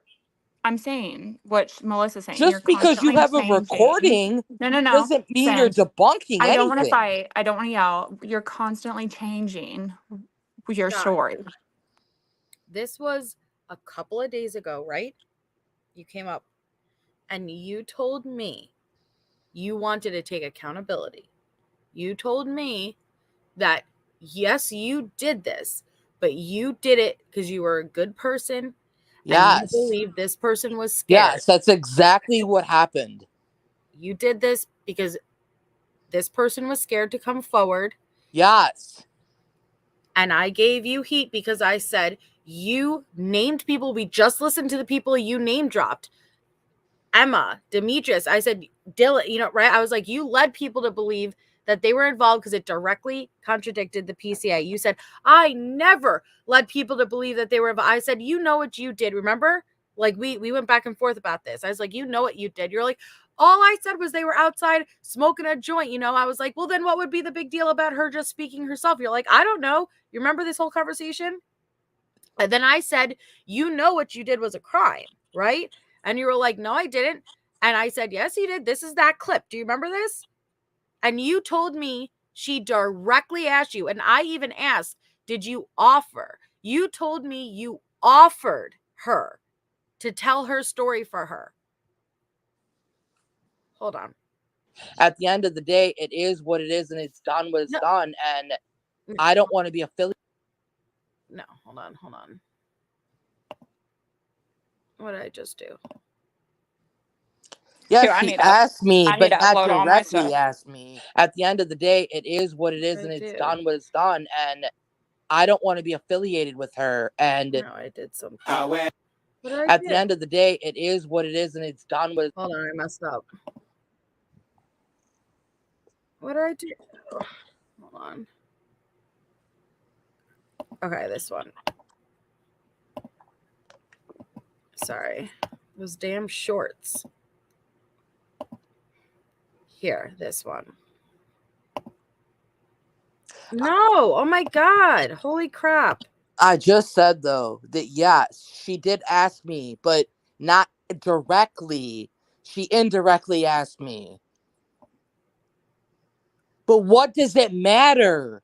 I was trying to do something good for somebody else. No, because now you're saying that she didn't even ask you. No, I said she didn't directly ask me. You impersonated somebody. Who did I? No, I didn't impersonate anybody. I had some who lived next to the house. An actual okay, person. so you're claiming that the person that I'm not claiming. This is what you guys right. all You're put so you're out. saying that the person that I spoke for isn't true then. No, you are you not don't that know person. That. You can't impersonate. No. You are not that person. That's what I'm saying. That's impersonation. How is it impersonation when somebody asks you to do hold that? up, hold up. Someone could ask me to kill. Does that make it not illegal? Because I can't tell. Why is the chat talking about rabbit hole threatening people? Because rabbit called me out of nowhere. Listen, I'm not. I have a soft spot for her. Okay, I think Rabbit is not even a real person, Riley. Well, so that's a whole separate thing. You didn't even vet that person, so don't even go there. I know. Okay? Actually, hey, hold on. Rabbit was sticking up for you. Dot. Hold on. Literally, you didn't even vet that person, Riley. So if you're gonna come on here and say, "Oh, I'm some liar," how do you know what I've done or what I haven't done? Are you in my house? I have vetted that person, and they're not real. Listen. Apparently, everyone's not real, according to Kim. Okay, she thinks this person. I'm not real. She said you're real, and I'm not. So you're friends with Kim, though, right? No, I'm not friends with Kim. I've never been friends with Kim. I've never talked to Kim in my life. No. We have messages that no. I've never no. Then show those messages because I've never talked to Kim in my life. You've even said you've talked to Kim. I never talked to Kim in my life. You also said you never talked to me, but yet I have literal voice memos. Okay, we'll literally pull them up right now. That you literally have the messages that I've supposedly sent to Kim. Because, Riley, you have a history also there was another whole case you had history I have a with history of what? that you said Oh. stuff that was not Oh. accurate. Do you Oh, remember why? that? Because I had an anonymous account that made me believe Shane, something. do you remember Was that Shane? you? Was that you? Were you behind You that fake remember ass account? Shane, Riley? Because I think you've been around for a very long time, and Shane, that Shane, you've do you been remember around for Shane? a long time, haven't you? That's What what I'm I've been looking saying is into. that you lied upon that mother Oh with yeah. Shane, and you're gonna sit here and try to discredit me. Hey, but I've talked listen. to the mother. You can pay for court transcripts because I testified under oath on a full ass I've trial on talked that. to the So, mother about what you did dude, I and don't lying care. upon that mother. Okay, I don't okay. care So what you've don't done. To go be there with fair, me. Dot, to be fair, like, do you hear what you're saying? But if she's gonna come at me and say I've talked to this person, I'm gonna show receipts that I've talked to this person. Okay, and to be fair, I don't know about that situation, but I'm gonna just, you told me on my panel when you came up here just a This couple is of days making ago, so much sense. you told me you were ready to take accountability. And I okay? am, and I've been trying to, but you have Okay, but Riley on here. hold on. No, don't get sidetracked. You told me you were asked. Yes. Now you're saying you weren't directly asked? No, I was asked by those people. The person that was telling the story, they didn't ask me. Okay, you told me it wasn't impersonation because the person asked you. No, I'm saying they didn't specifically ask me, but they said, here, this is what has happened. I don't know what to do. Okay. And I said, yeah, I can tell the story. They didn't say, hey, will you? Okay. But they insinuated that they wanted me to. And I said, okay, I will. All right. That's like when somebody, that's like people who drive back and they're like, you know what? I really am hungry and I Look, need don't food. yell at her. Just let's not raise. They might not say, hey, Melissa, can I have $20 for food? I know what dry begging is. Okay, so they might. So she basically said, "Hey, I really need my story out there." And I get the point. I get the point. The person never asked you, okay? But when you came up on my panel, and I told you, you really have, like, you don't need to make it right to us. The people you need to make it right with is the family. I said that over and over. The next time you came into my panel, which was like 2 days later, not the panel, the chat, you said you already apologized to the family and made it right. How did you talk to the family within 2 days? Well, no, I didn't ever get a response back to them. So within 2 days sent them. of my last panel, you're saying you reached out? No, yeah, I reached out to them. I didn't get a response back. I reached out to them and said that I know you have a fundraiser that's coming up, and I'm going to use my tax return money to be able to contribute to that. And that could be my way of doing something that would be positive, and even if it's just an anonymous donation and I don't get a message back, then that's fine. I will anonymously, just as a random person, donate that. And did not get a message. Show that message? Yeah, I can. I did not get a message back from them, and I don't expect it, nor do I want it. Did you tell them who you were and what you did? I didn't say a whole huge thing. Well, it sounds like you just said a whole huge thing, but I didn't say a whole huge thing about a whole backstory, but but the whole point is, you said in my chat, I already apologized to the family. Did you reach out and take accountability? You needed to make things right with the family, not, hey, I think I'm gonna. No, I reached out to them and explained to them, generally speaking, what was going on. You did. I didn't go into screenshot that, and are you willing to show me that receipt real quickly? Yeah, I didn't go into details because those messages between Brad and Steve are not real. Oh, they're real. They're 100%. They are not real. They're not real. I was sitting by Brad Norton in person. Okay, literally, Steve has said, Steve himself has said they are not real. Wait a second. Listen. Sorry, Riley.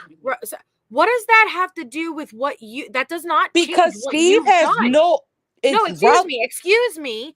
That does not change what you've done, and still it is relevant because Steve wouldn't have a clue of what I'm talking about if he never seen those messages. You think going around in this fucking community and fucking lying about his child and the rest of these fucking families. He doesn't even know who Brat is. You're Yes, he does. lying about. No, he doesn't. It was proven. He would listen. You have no idea, and you're lying. It was literally proven they never talked. That is not true. The family made a statement. The family made a statement. What Dot's talking about is initially. So the family made a statement that they never talked to Brat, and that's a lie? Listen, it was a response in a DM saying, I don't know who you're talking about. And then it went on to, oh, okay, well, this happened, then this, and then they were explaining. Listen, sometimes there's confusion, okay? And then there has to be more discussion to be had. They literally said, Steve already said he didn't talk to her. Lower your voice, please. Stop yelling. Thank you. I mean, listen, I'm not going to hold your hand and explain it to you, but you're wrong. But even if all of that aside, what I'm trying to explain to you, Dot, you still got up on these panels and claimed to be directly fucking part of this and could have potentially fucking hindered this investigation. Do you not get that? So fucking stop deflecting onto Brat. Stop saying, well, unless I know for certain Steve found out. You still need to make it right. And you're telling me you did reach out. Can you quickly just take a screenshot and send it to my email? A screenshot of what? You reaching out. But I thought you told me that when we asked last time about reaching out, you said, why would I? But then he said he had. He just said he did. So could you just screenshot just listen. Ready? Right there. And just send it to my email. Get a little bit of credibility so we could all see that you're telling the truth. Credibility? Like I've sent you credibility. And even when I've sent you credibility, you literally have been like, oh, well, there's no specific thing. I literally sent you a PayPal of me receiving money. But with no context to it at all. But you want like it, you think that they were dumb enough to be like, hey, let me make this specific, I could pull up my PayPal right now, and I have people sending me money. I could say that's for anything, right? There's no context to it. Do you really think that they're gonna put hold on, Dot. Just think about this anyway. If you were presenting, say, at a court, you would show your pictures and have to explain what they are. It's no different. Would you prefer for Melissa to take those and make an assumption that's not the truth? I mean, she can assume what she wants out of them. She's asking you to give context. You provided them. You said they're your receipts. I can't get over the fact that I find it very ironic that I was helping with a case where there was an anonymous, faceless account that had this whole story that ended up not being true. When I blocked them, then they got very aggressive and then started lying on me and never stopped. And then this Dot thing happened during this case. And there's so many similarities. And then you have knowledge of that. I find that a very big coincidence, Dot. No, Riley, what I have knowledge of is that you were somebody that inserted yourself you don't have knowledge into a missing person's case, and you did a very terrible thing to a mother that was grieving, trying to find their son. About that. And so you inserted yourself and created a lot of conflict. That's what I have knowledge of. That's facts. I wonder if that's not me just saying something. I literally could call the mother right now that's in my contacts and ask her what because you the did judge, to her. The judge, But we're not going to do that. But I could for facts, and I could show proof of what you did to her. Are you gonna? But I'm not going to do that. So don't say that you don't know what I'm talking about. All right. Because you were somebody that inserted yourself where you didn't belong. No. Because there's many judges who have decided otherwise. Now, listen. Show the proof. Okay.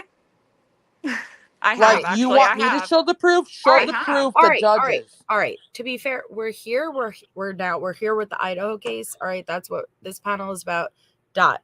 The way you could show some credibility right now is you just said on this panel a few minutes ago, you did reach out to the families. You offered to donate to the GoFundMe, and then you explained a little bit of the backstory. Are you willing to take a screenshot and just send that to my email? And I could pull it up, and bam, we could see that you are telling the truth, and that maybe you do have some credibility, and that you are telling the truth about some of the things that maybe you don't have the screenshots for.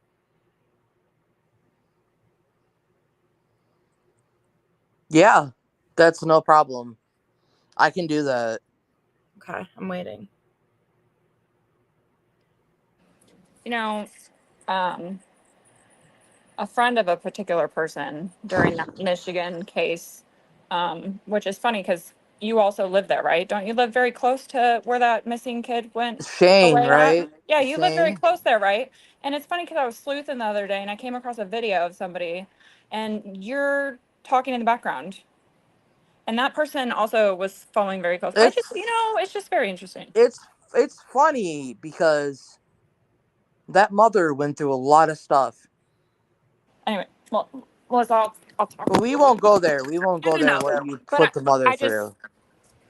oh, You put the mother through a lot of stuff, but we won't go there. We won't I don't.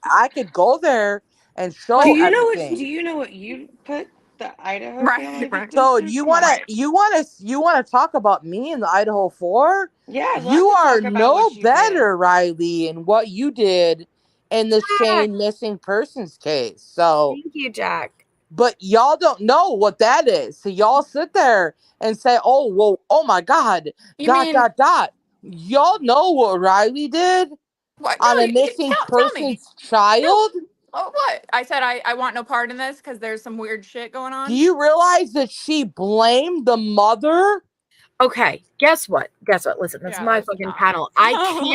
I can't talk on something I'm not educated about. I have no idea what happened, so I'm not going to sit here and talk about that. Maybe she did, maybe she didn't. I don't know. If I'm not educated on it, I'm not going to sit here and get into it. But what I do know is I know what you did. And guess what, though? Let me tell you But something. I know what Riley Hold did on, too. hold on.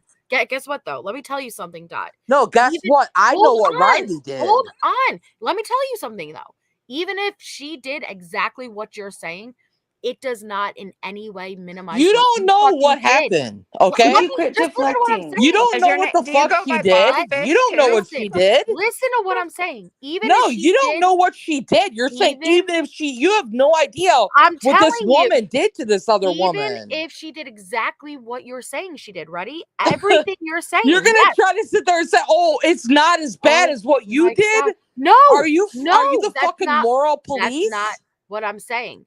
What I'm saying is, even if she did exactly what you said she did, it doesn't minimize what It doesn't matter. She's the one coming at me.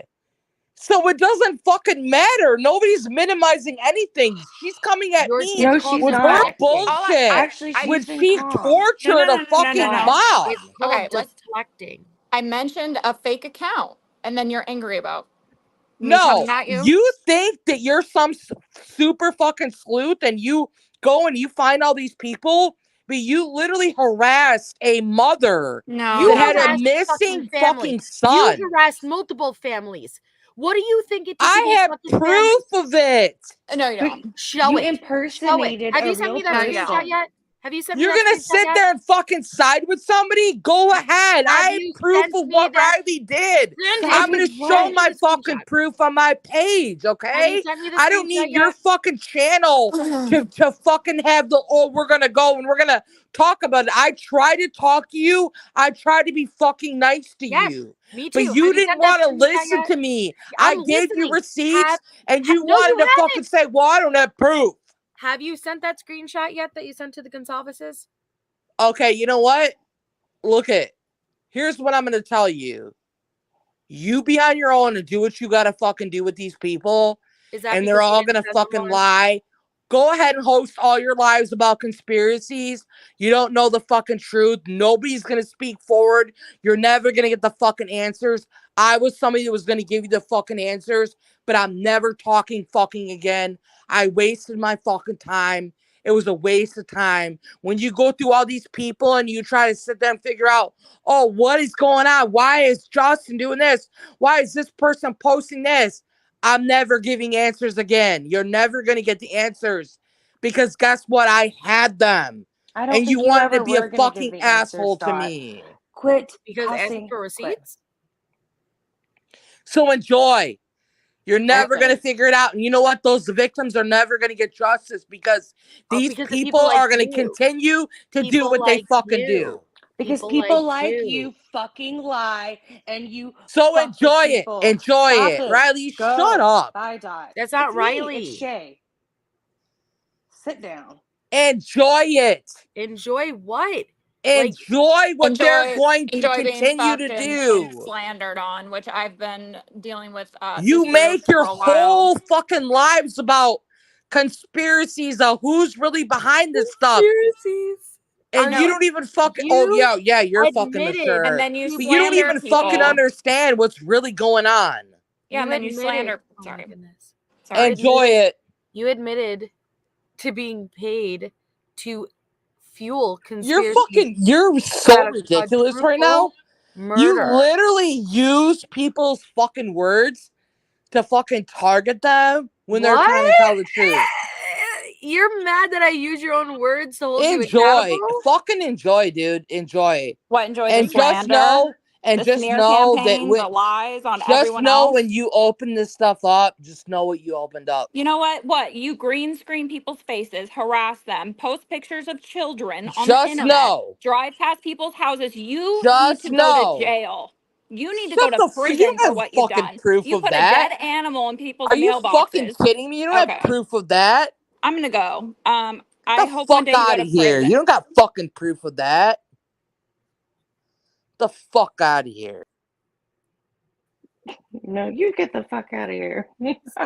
See you tomorrow, Dot. Whew. Well, thank you for coming on, Riley. Damn, you're naked, Shay. Dot just blew the clothes right off you with her words. Well, I feel like I'm gonna bring Meowsers back.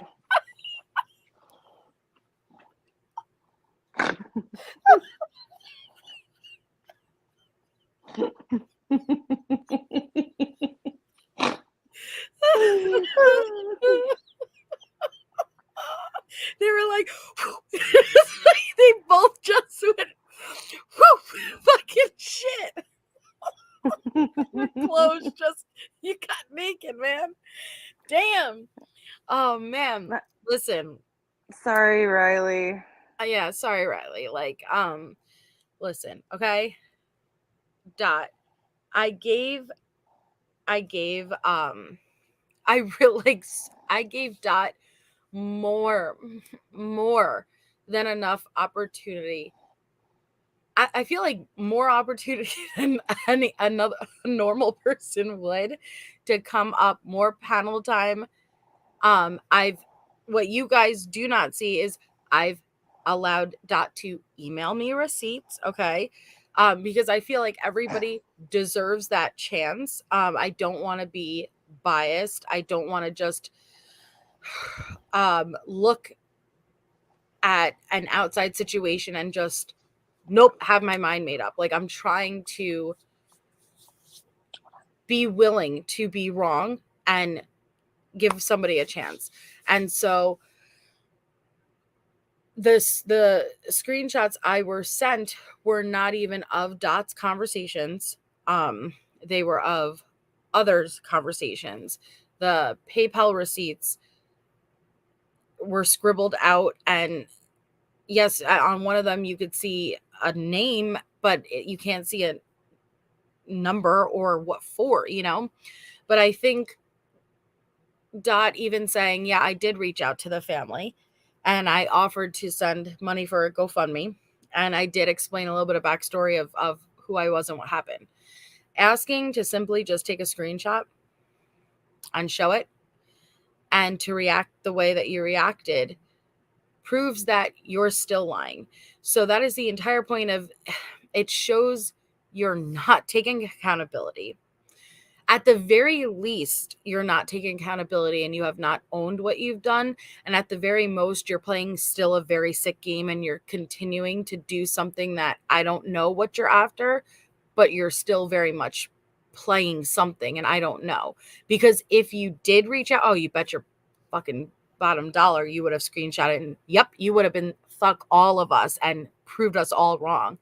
But you didn't, you would have rather just scream and tell us all, you use your word, you like to use people's words to attack them. No, you're going to be held accountable for your words. If you say something, I'm going to hold you to it.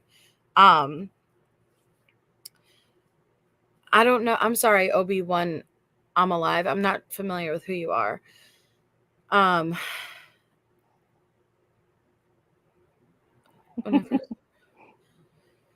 Do you like my new clothes? They're beautiful. I'm not, sorry, Riley. I'm not familiar at all with the case he was talking about, but trust me, I'm inclined to believe you. The only reason I said, let's just say everything you're saying is true, is to try to get across the dot that it doesn't change at all what he did, because that's like saying, well, yeah, like I just punched Shay in the face. But Shay, you remember, 3 years ago, you punched somebody in the face too. That doesn't work, like that. Even if Shay punched somebody in the face 3 years ago, that doesn't mean that I'm not about to get charged for assault because my own actions, you know what I mean? Like, well, Shay was arrested for assault 3 years ago. Ha ha ha. Well, I'm still going to be charged for assault today because my actions today were assault. You know what I mean? Like, you can't, that's not a justification. It's not a minimization. You can't do that. Why did I get dragged into this? I'm just, you didn't punch no one. I have punched somebody before. Just saying. I ain't afraid. But I'm really pissed off because damn well, and it even proves even much more. At least we know for certain now that Dot is still lying. Again, at the very least, because Dot said that they were asked directly from the person whose story allegedly it was to share it. And now, with a little confrontation from Riley, we find out that that is not the case. No. And she could have potentially put that person, because it's a legit person, in danger. 100%.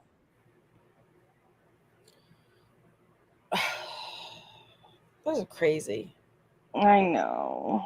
In case crazy. Yes, and that's the whole point, Shelly. Like, the bottomless line is what is hurt is Kaylee's, and that was really messed up.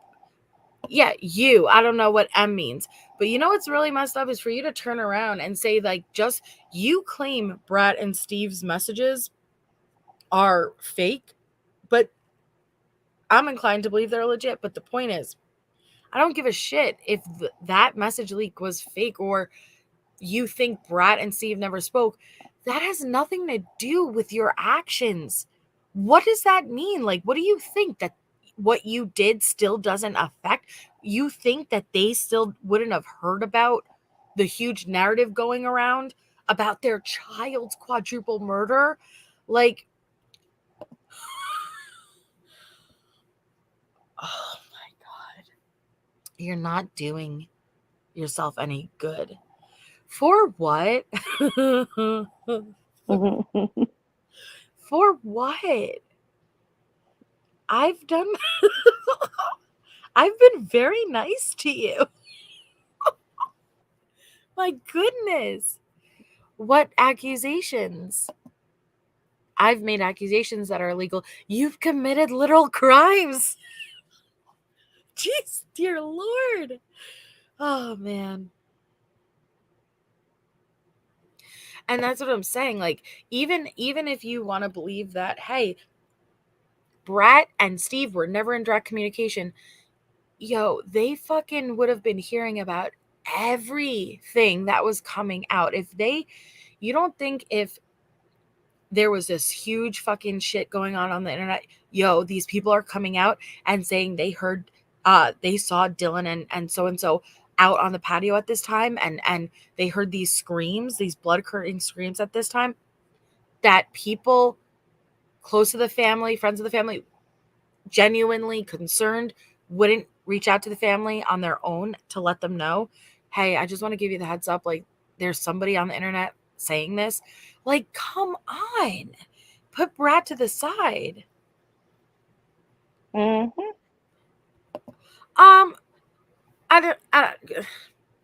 I do lose it sometimes, but for the most part, I think this is just silly, like to say you're gonna sue. I think it's just silly, but I think I'm just used to it now, at this point.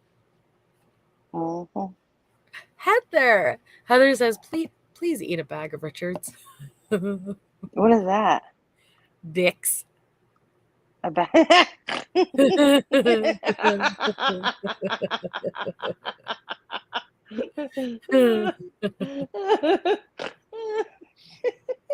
Bag of Richards. And you caught it so quick. I'm like, a what? Yeah. Oh, Heather. Walked right into that one. I'm pretty. I'm just kidding. No. Cut it out, sweetest taboo. Seriously, like, you keep pushing it. What I don't appreciate is when I'm being told what I should and shouldn't do. And to be fair, I've been saying that I just came back to the Idaho stuff for the last 2 weeks, like, doing this. And every live I've had to repeat myself when this happens. So you'd think, all right, I'm going to stop doing that. But no. So yeah, I'm going to get frustrated when my chat is telling me what to do. And I don't have to just say it once. I have to say it multiple times. If you don't like something, or if I don't think you should have that person on panel, just leave, right? Wouldn't that be easier? Just remove yourself from the situation. That seems more logical. LARPing is a defensive QAnon. I asked you what? I don't remember asking you. Actually, I specifically remember even when they even suggested coming up, I stopped and I said, hey, I see everybody going back and forth in the chat. It's getting a bit derailed, but at the end of the day, this is my channel. I will be making the decision whether or not somebody comes up. So please stop derailing. I want to continue with this Dave interview. And so, did I not say that, Shay? Did I not literally say that when I was still playing the Dave interview? I said, stop derailing, stop going back and forth. I'm going to be the deciding factor. I said, I'm going to continue playing the Dave interview, and I'll think about it. So I don't know what you're talking about, but you could just thank you, Michelle. Like, I literally said that. You asked, should I have him bring them back up here? I don't even understand what that means. You asked the chat if they should bring them back up here. I asked the chat. Wait, no. I think you're mistaking when I turn to Shay and I speak out loud. I say, should I bring it back up here? I don't know. What should I do? There's a difference, and I'm not. I make my decisions, okay? But guess what? When I drop the link, there's my answer. It's simple as that. Thank you, Shelly. Thank you, Lady V. And I was inclined to say no. And I said, in Jade's channel, she's going to do what she wants. It's my friggin' channel. Thank you, Shelly. MJ Shay, keep doing it because calling them out needs to happen. XOXO. But I think that people get worked up, but again, you have months where there was just rampant misinformation going on, and everybody running which way, still waiting for stuff to come out with the trial, have some kind of date in place, which we all kind of know where that's going now.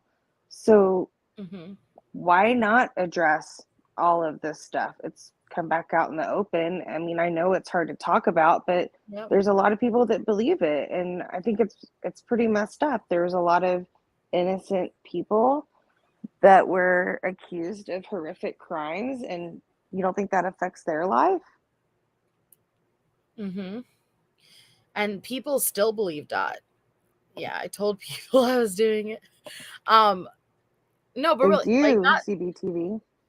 not that I don't want to take chat's feedback, but for real, like with this specific topic, it's heated, and it's not as easy to be up here and to run it with this specific topic as you guys think. It gets heated, it gets out of control pretty quickly. It gets fired up, it gets passionate. But that's why I said the moment I saw Dot come in and asked to come up, and I saw people like, no, this, that, this. Well, I want to hear. I said, I will be the one who decides. Simple as that.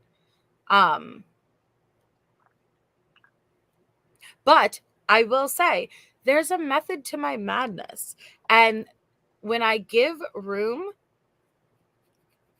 usually they hang themselves.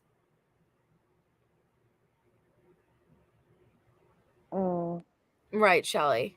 Hey, Thistle. I'd say they corner themselves. Oh, sorry. Yeah, maybe not the best analogy. Yeah. Twas a stick they were get the. Oh, okay. Whoop. I just think I don't know. Like, so I'm starting to believe more. Maybe if Dot is sitting here saying it's deep, and if you want to eye roll again, sweet as taboo, you could just, you don't have to agree. I mean, you're free to stay. We don't have to agree on the topic, and you're free to stay, or you don't have to be here, but I don't want to continue going back and forth. We could move on, or you could go. It doesn't matter.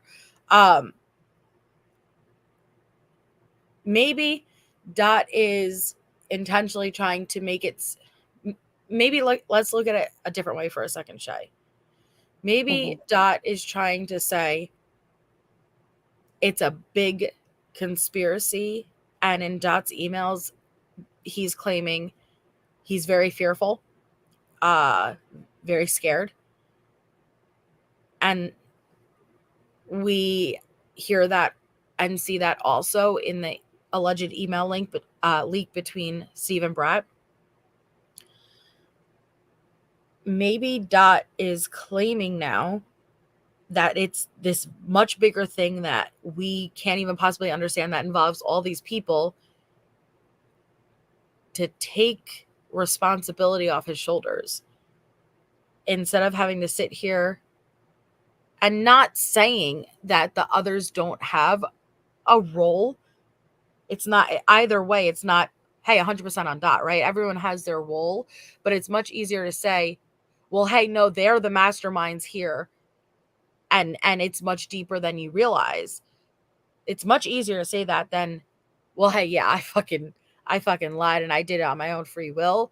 And they just did it for clicks and views. You know what I mean? Like, it's easier to keep feeding into something and offer something than to have to just flat out give nothing and accept I did it just because I have no good reason at all.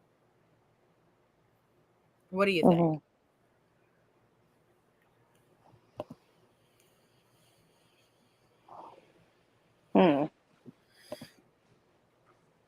Oh yeah, definitely. We've earned hitting the like button, so thank you, Mara. And yeah, what a name, Psycho Cunt. Yeah. I think where I'm kind of at with it is I really want to go back and kind of get the rest of the research stuff together. The receipts that you've gotten, some stuff that I think that's coming. I've been going through a lot of the family interviews. Oh yeah, and I pulled that article too, because that Airmont article links right up with the leaked messages. Oh, did you want to show that? That's a long article to read, Oh, okay. girl. Okay. But I did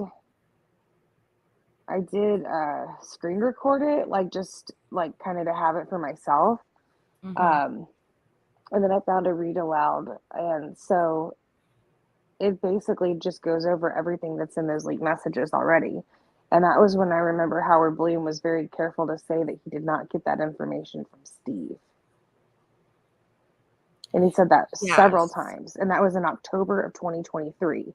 And that Yes. information is exactly what we were seeing in these messages that came out. And so my goal that I was thinking was take all the information, let's go back and let's start comparing it to what the family interviews have been, like what other media stuff has been out there to confirm if and what is real. And then I also like want to look more into the connection of, I'm calling it like, I don't know, it's like a little 4chan hub. I don't really know how to explain it, but there tends to be a lot of that information that I feel is tied to 4chan. I really do.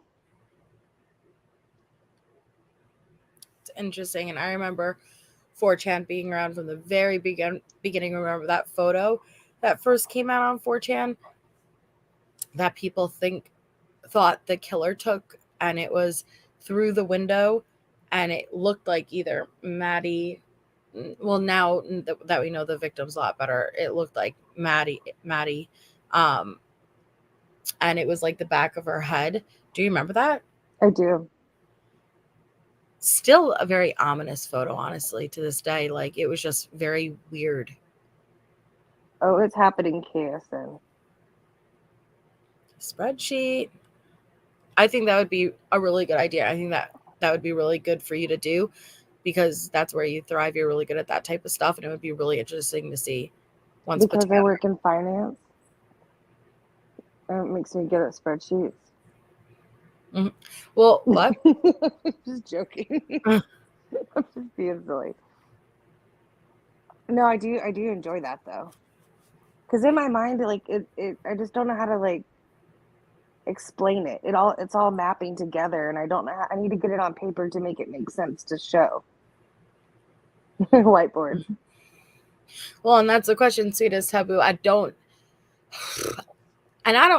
know if we're ever gonna find out. I really don't. I'm gonna take this weekend to talk to the people I want to talk to and look at the receipts that I've been trying to put together. And I'm seeing a lot of parallels, but the roadblock I'm coming into is I don't know if I'm going to be able to like kind of like, all right,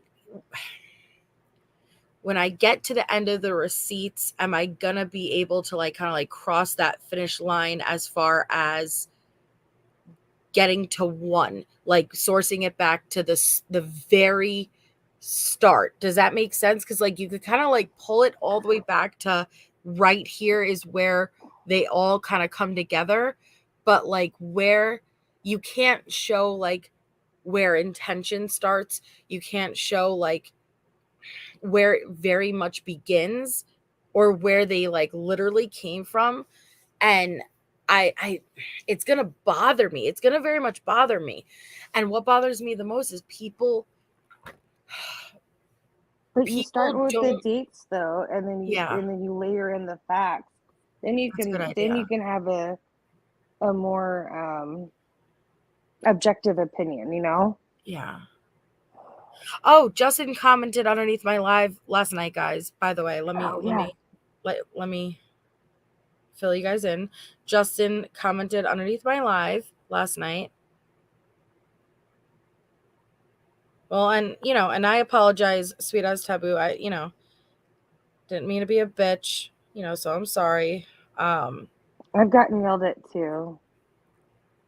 That's not yelling. You'll know if I'm fucking yelling. So Justin commented underneath my live and wrote, that's not Justin's comment. Hold on. We will timeline it, guys. Don't worry. Don't worry, is the girl who can't talk right Oh my God. None of you have been yelled at. You guys don't know what yelling is. You'll know May if I'm I yelling. ask why you tend to believe the brat messages? Who asked that? Where? Lady V. Oh, we've explained it. But multiple factors, which include one, we do know Brat and Steve were talking. Two, the messages, we literally went through every single message in there.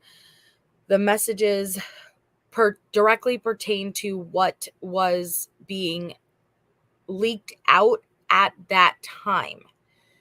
Three, the messages make Brat look horrible. They really do. The messages make Brat look really bad. So if we were in the mindset of manufacturing messages, I would anticipate at the very least removing a lot of her messages, and adding different messages for Steve. The screen recording itself, you could see in its full context at the end. Well, the screen recording is seamless, but at the end, Brat shows it is her literal Facebook account, and then she goes in and she shows it's Steve's Facebook account. It shows that he is married to Chrissy. It's Chrissy's legitimate account, and then she shows her Facebook Messenger, and the people she's messaging include Daniel from the Drunk Turkey Show. Like, it aligns perfectly with everything. And yeah, the time, you said the time, right? The time recording. Yes, the time in the top left recording, it's seamless, and Brat confirmed that they are legit. Now take that for what it is. Now the timeline of the messages when they were happening real time. Yes. And so now I understand. I will not say 100% with certainty they are legitimate, because I cannot say that. With that being said, I know that there is someone who is claiming that they spoke to Steve, and Steve is claiming some of them are manufactured. I'm taking all of these factors into account. Steve has spoken to countless people. When I say that, I'm not judging him. He is in a very delicate state of mind, and I don't think he's making the best decisions. Again, not judging, but it is what it is.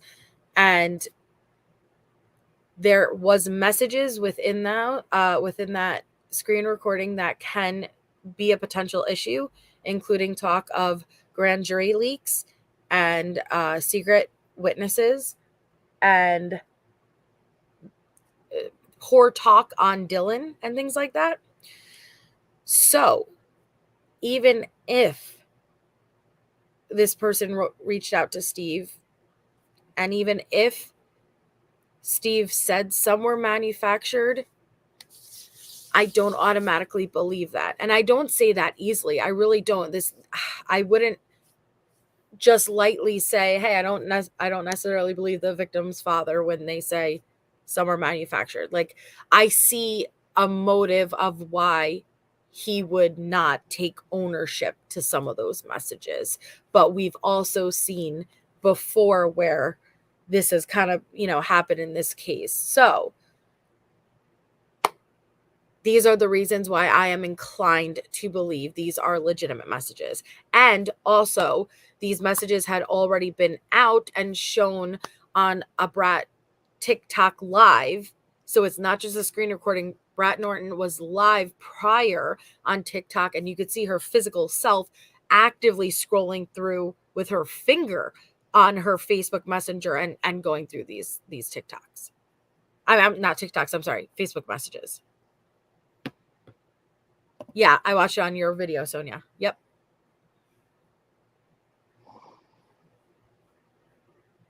Okay. Where is the comment? Did you see my text? What? You did.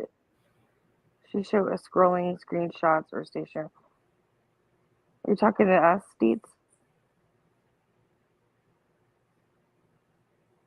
Oh, Deets is probably talking to Sonia and them on TikTok.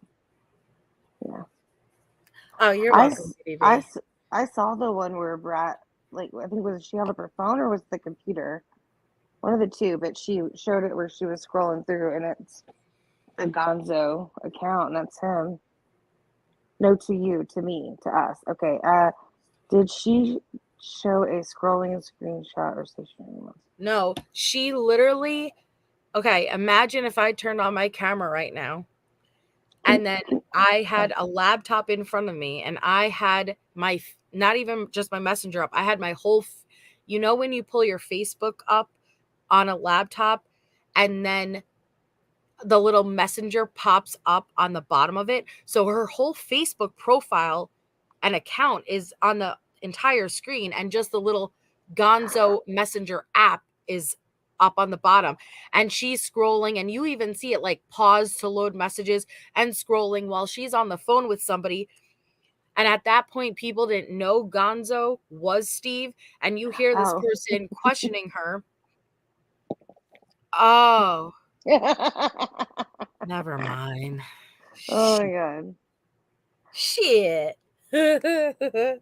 Okay, hold on. Oh, it's so funny. We're like over explaining it. She's like, I got it. Oh my god. I always over. Oh my god, I can't even speak. Where's Justin though? Here, I gotta find. Okay, so not only I had Justin leave a comment, and then guess who I got an email from? I told you guys I would get an email from the Natalie. email chain that I showed you guys yesterday, that please cancel my order. I literally got an email from them 2 hours after my live ended. Okay? So hold on, I'm trying to find the Justin. I thought I was sent a screenshot of it. I sent it to you. Oh, it's you? Okay, hold on. Then I gotta go. Whatever. I'm never sending you anything again. I thought it was Wolfie. Okay, hold on. No, it's me. I sorry. Listen, I told you I struggle with memory issues. Like, I forgot. I was so excited about it too. Because I even captured the picture on his face. I just sent it again. Where is it? I just sent it again. Okay, yeah, just send it again. I already did. Oh shit. Okay, there it is. Thank you. So Justin writes, the fact you are so goddamn jealous of me and threatened by me is absolutely hilarious. I'm not sorry that my facts on paper make you look like the idiot you are. You're right, Justin. I like, listen, if you can prove you are related to Einstein, I will gladly, I fucking swear, I will gladly come back on my live and apologize. Like, I will own and I will apologize. If you can prove Uncle Dave the orthodontist, Cousin Nikki, Randy, okay? Your papa working with Fry, and Fry's that. If you can for real tie all of these people, if you're cousins with Brian Koberger, if you can fucking for real, if Hannah Cleary is your sister, if you can fucking for real prove this is your family tree or forest, because you got it's never ending, I will gladly take ownership and apologize. For real, okay? I will take that loss gladly. That's fucking Narnia. That's not a family tree. That's fucking Narnia, yo. I am so goddamn jealous of Justin, he said. I'm sorry, Justin. Who are these people? Who are they? And here's another question. Ready? Ask yourself this, guys. No, and for real. Justin shouldn't know me. You know, like, Justin shouldn't know me. Justin commented on that live the same night I made it. Last night, I showed that email chain. I got an email from the email chain 2 hours after I fucking did the email. I showed the email. Who's reporting back to the people? Who's keeping up? Someone's in contact with all of them.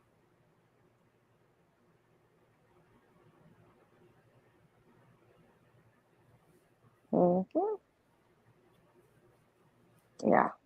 Justin puts out some egregious stuff. It's pretty bad.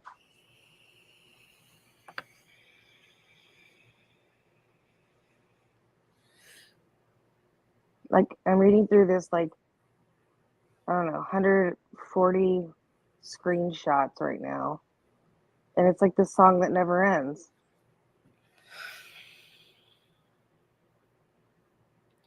I'm not jealous of Justin, but I think it's really messed up for you claimed the shit you claimed. Like, I just want to know, like, what they're getting from it. If it really is, like, is it for attention? Is it for money? Is it for clout? Is it for it's burning, like, it's a burning question for me that I want to know, and I can't make sense of it. Is it intentional? Like, is it the defense, which I don't believe, you know, like, I wish it was more the defense sending out people to, like, intentionally spread misinformation, but this isn't high caliber misinformation trolls.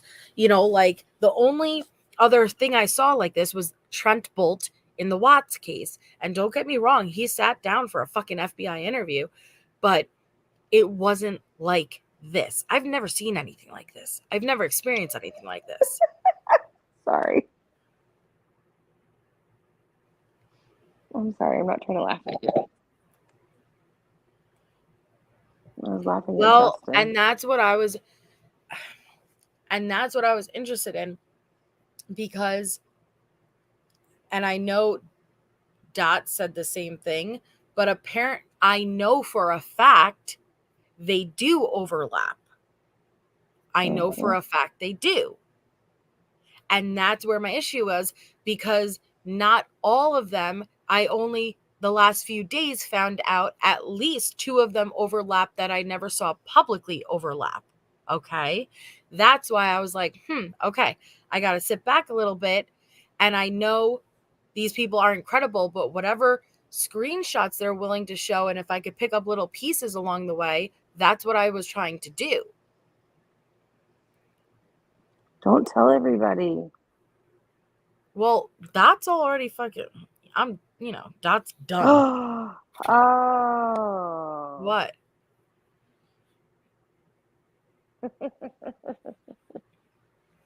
Oh, it's sometimes if you just get into the words of Justin, it just leads you back with little breadcrumbs back to 4chan.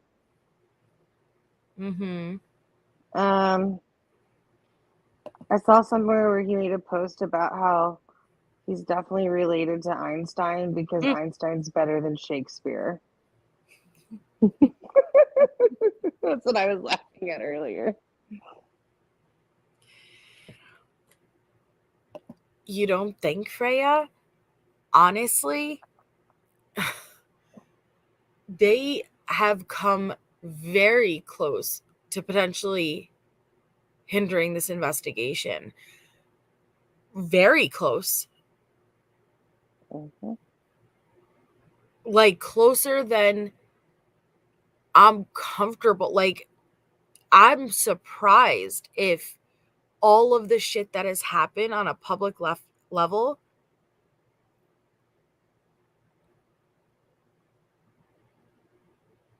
hasn't directly fucked with this case yet.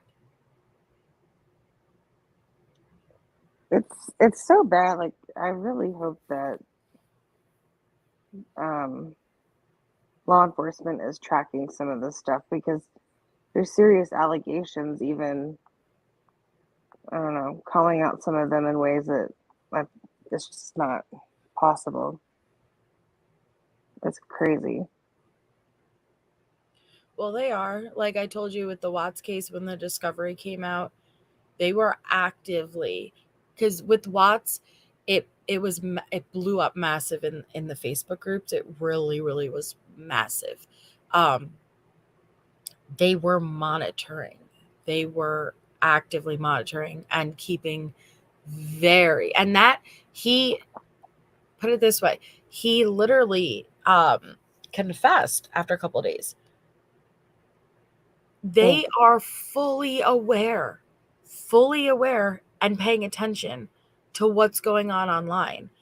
Ann Taylor, who is drooling for exonerating evidence, anything that exonerates Brian. You think she isn't? And first of all, even if she wasn't paying attention, you don't think so many people are sending the defense things left and right? They are. There are people who send shit to the prosecution, to the defense, to the families all the time. Good night, Sonia. I will email you back. What did I say? Exonerating? I said exonerating, didn't I? Thank you. Exculpatory. I'm tired. Exculpatory evidence. And if there was any credibility in what Kim was saying, if there was any credibility in the dots, you think they would be sticking with the alibi, the no alibi? You think they would be sticking with my client was driving around aimlessly with his phone disconnected from the network with no witnesses? No, we are not able to tell you anywhere specifically he was at any specific time. Versus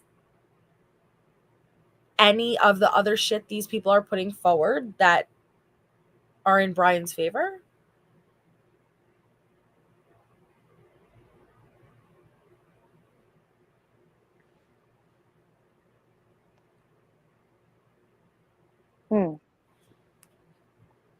Yeah, that's all.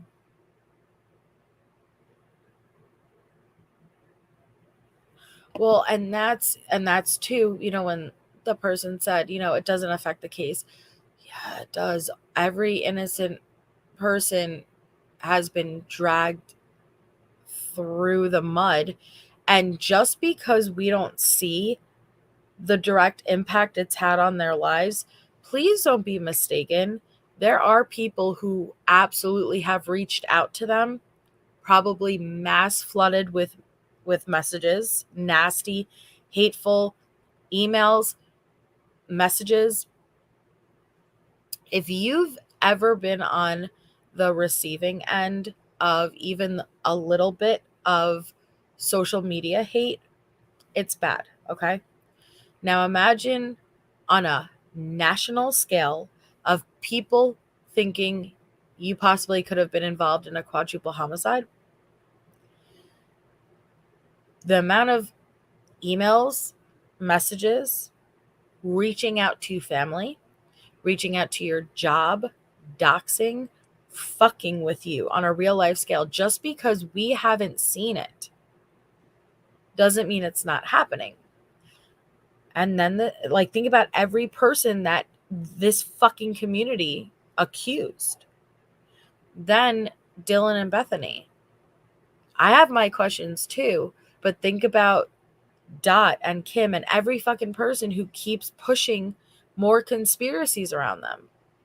Do you not think all of how many crazies listen to them and then take it upon themselves to go and fuck with them?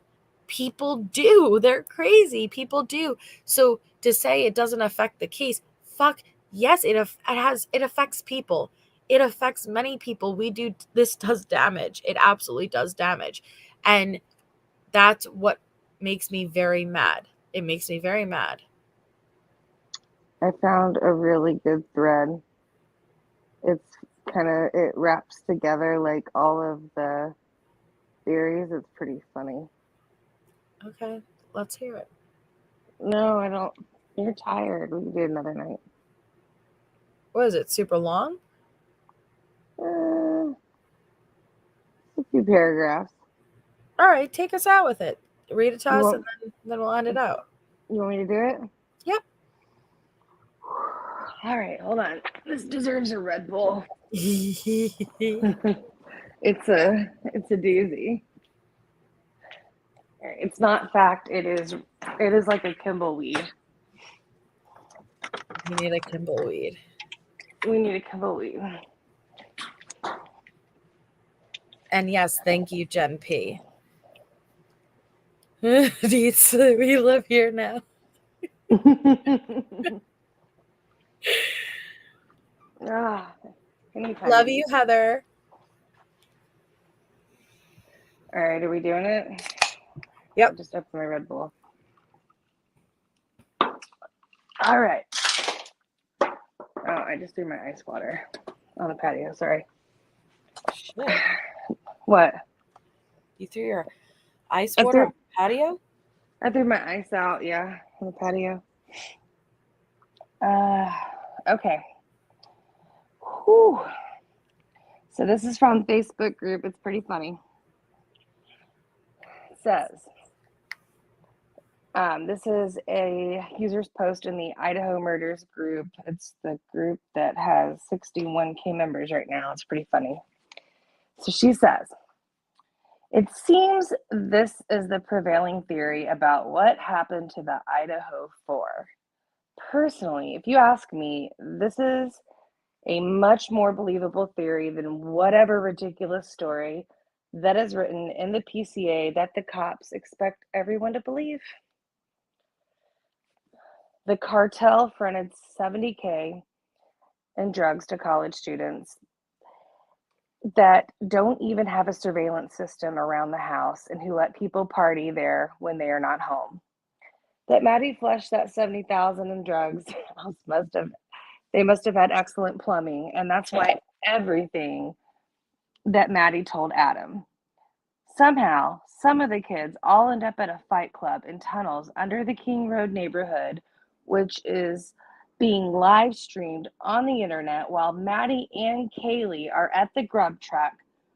For some reason, it's been decided that Xana, of all people, is the one in the ring with the semi-professional boxer. Meanwhile, across state lines in Pullman, Washington, a military veteran and a PhD college student are preparing for their top secret jobs as informants for this ultra top secret task force. These two hear about something going down at the King Road house or at the fight club in the tunnels. The two men drive over to King Road in Brian's Hyundai Elantra. Brian then turns his phone off for some completely unknown reason. Brian also brings his K-bar knife because somewhere along the 10-minute drive to Moscow, Brent and Brian are going to take a break from their task forcing and park somewhere out in the open, and will need Brian's K-bar to cut lines of something and snort in Brian's car using Brian's brand new very sharp K-bar instead of a credit card or like an ID card in a box.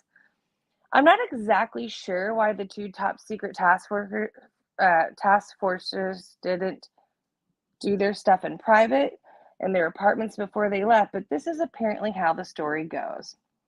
At the same time, the Cleary family is somewhere wanting to avenge their daughter's accidental overdose. They have Kaylee or Maddie in their sights. I'm going to kind of skip over that part. There's also the Sigma Chi frat boys that are really mad at Ethan. There is also another frat guy in a completely different fraternity that owns a K-bar. And don't forget, the cartel is still in the picture here. Apparently, it's a brotherhood hired by Demetrius and Emma Bailey to shake down Maddie, and only some of her roommates. So again, like the story goes, somehow all these different groups of people with the vendetta against the roommates decide on 11/13/2022 to, sorry, I just exited myself out here, to attack. Back at the Fight Club in the tunnels, Ethan and Xana are somehow attacked, one of the groups of the people. They're then transported back to the house using the tunnels, of course, and staged. This is also when some unexplained person from a sacrificial Church of Christ or cult comes by to take out their organs. While staging the crime scene, one of the killers gets the genius idea to use Xana's phone to order DoorDash as a ruse, because it's always a great idea to invite a possible eyewitness over to a crime scene as it's being staged. Amidst all of this, Kaylee and Maddie are arriving home from the grub truck. They don't immediately notice all these people who transported their two roommates back to the house. The two girls go upstairs, change, and get into bed. While the frat boys from the Fight Club are putting the final touches on the crime scene, that is when Hannah's brother shows up to avenge Maddie and Kaylee for his sister's death. The frat boys let him in. They even let him use their K-bar. Meanwhile, outside, the two top secret task forcers, Brent and Brian, have been driving around in circles around King Road neighborhood when Brent tells Brian to park and he'll be right back. But before I forget, Brent also asked Brian to let him borrow Brian's K-bar before getting out of the car. Brent asks Brian to wait for him. He says he'll be only a few minutes. 15 minutes later, Brian is getting really antsy because he wants to chop it up, but he really needs his K-bar to do so. This is when Brian, the germaphobe, exits his car, puts on a mask and gloves, and walks into the King house looking for Brent. As Brian enters the house, Brian notices Xana. Being upstanding guy that Brian is, Brian says, Xana, it's okay, I'm here to help you. Then for some explainable reason, Brian doesn't help her. He panics, walks out of the house, and this is when Dylan sees him, who is in on everything, quote unquote, by the way. Dylan even offers to start a Snapchat thread the next morning so she can invite all these other students from the university to help clear out everything, even the stuff hidden in the walls. The cartel had ordered the hit. That's why they had to flush everything. So, I mean, what could possibly go wrong inviting a bunch of people over to do this on social media, and even pitch in? Back to the story. So, sorry, go ahead. I didn't say anything. Y'all get this as putting together like all the weird theories, right? Yeah. I can't even see chat. I don't know if they're upset. No, it's so theatrical, they're saying. Okay, sorry. Well, this makes it as clear as mud. Yeah, I don't mean to upset people. I'm sorry. This is just, it's a Kimbleweed, like I said. So back to the story. So Brian gets back into his car, then drives off at a high rate of speed, leaving Brent and his K-bar and the sheep behind. Brian doesn't turn on his phone to call for help. He doesn't even drive by the police station to report the crime. Brian doesn't even call his super secret task force boss to report anything, even though his job is to be a super top secret informant. Informing absolutely no one of absolutely anything instead, Brian decides to calm his nerves by taking a long, winding way out of the way route all the way back to his apartment. Sorry, I forgot that. Sorry. Under review says, I don't believe it because it didn't include the camera coming on because the cat was peeing. Yo, do you remember that? I do. Yo, my mind just like whiplashed all the way back to the beginning of this case. Oh my god. All the way in the beginning, it was the camera started to record because a cat took a piss. This case was crazy from the beginning, man. This case is wild. I'm not gonna say who the author is, guys. It's not real. It's just putting all the crap together. Oh my god. But yes, the cat peeing, and also the ones a mask that look like they say some of the survivors. What? He did a hashtag never forget. I can't. I'm too tired. I haven't slept since 3 days ago, okay? I'm very tired, guys. Oh, Lord. Continue. Oh man. It's a tea kettle laugh. I am so sorry. I know I'm wheezing like a motherfucker.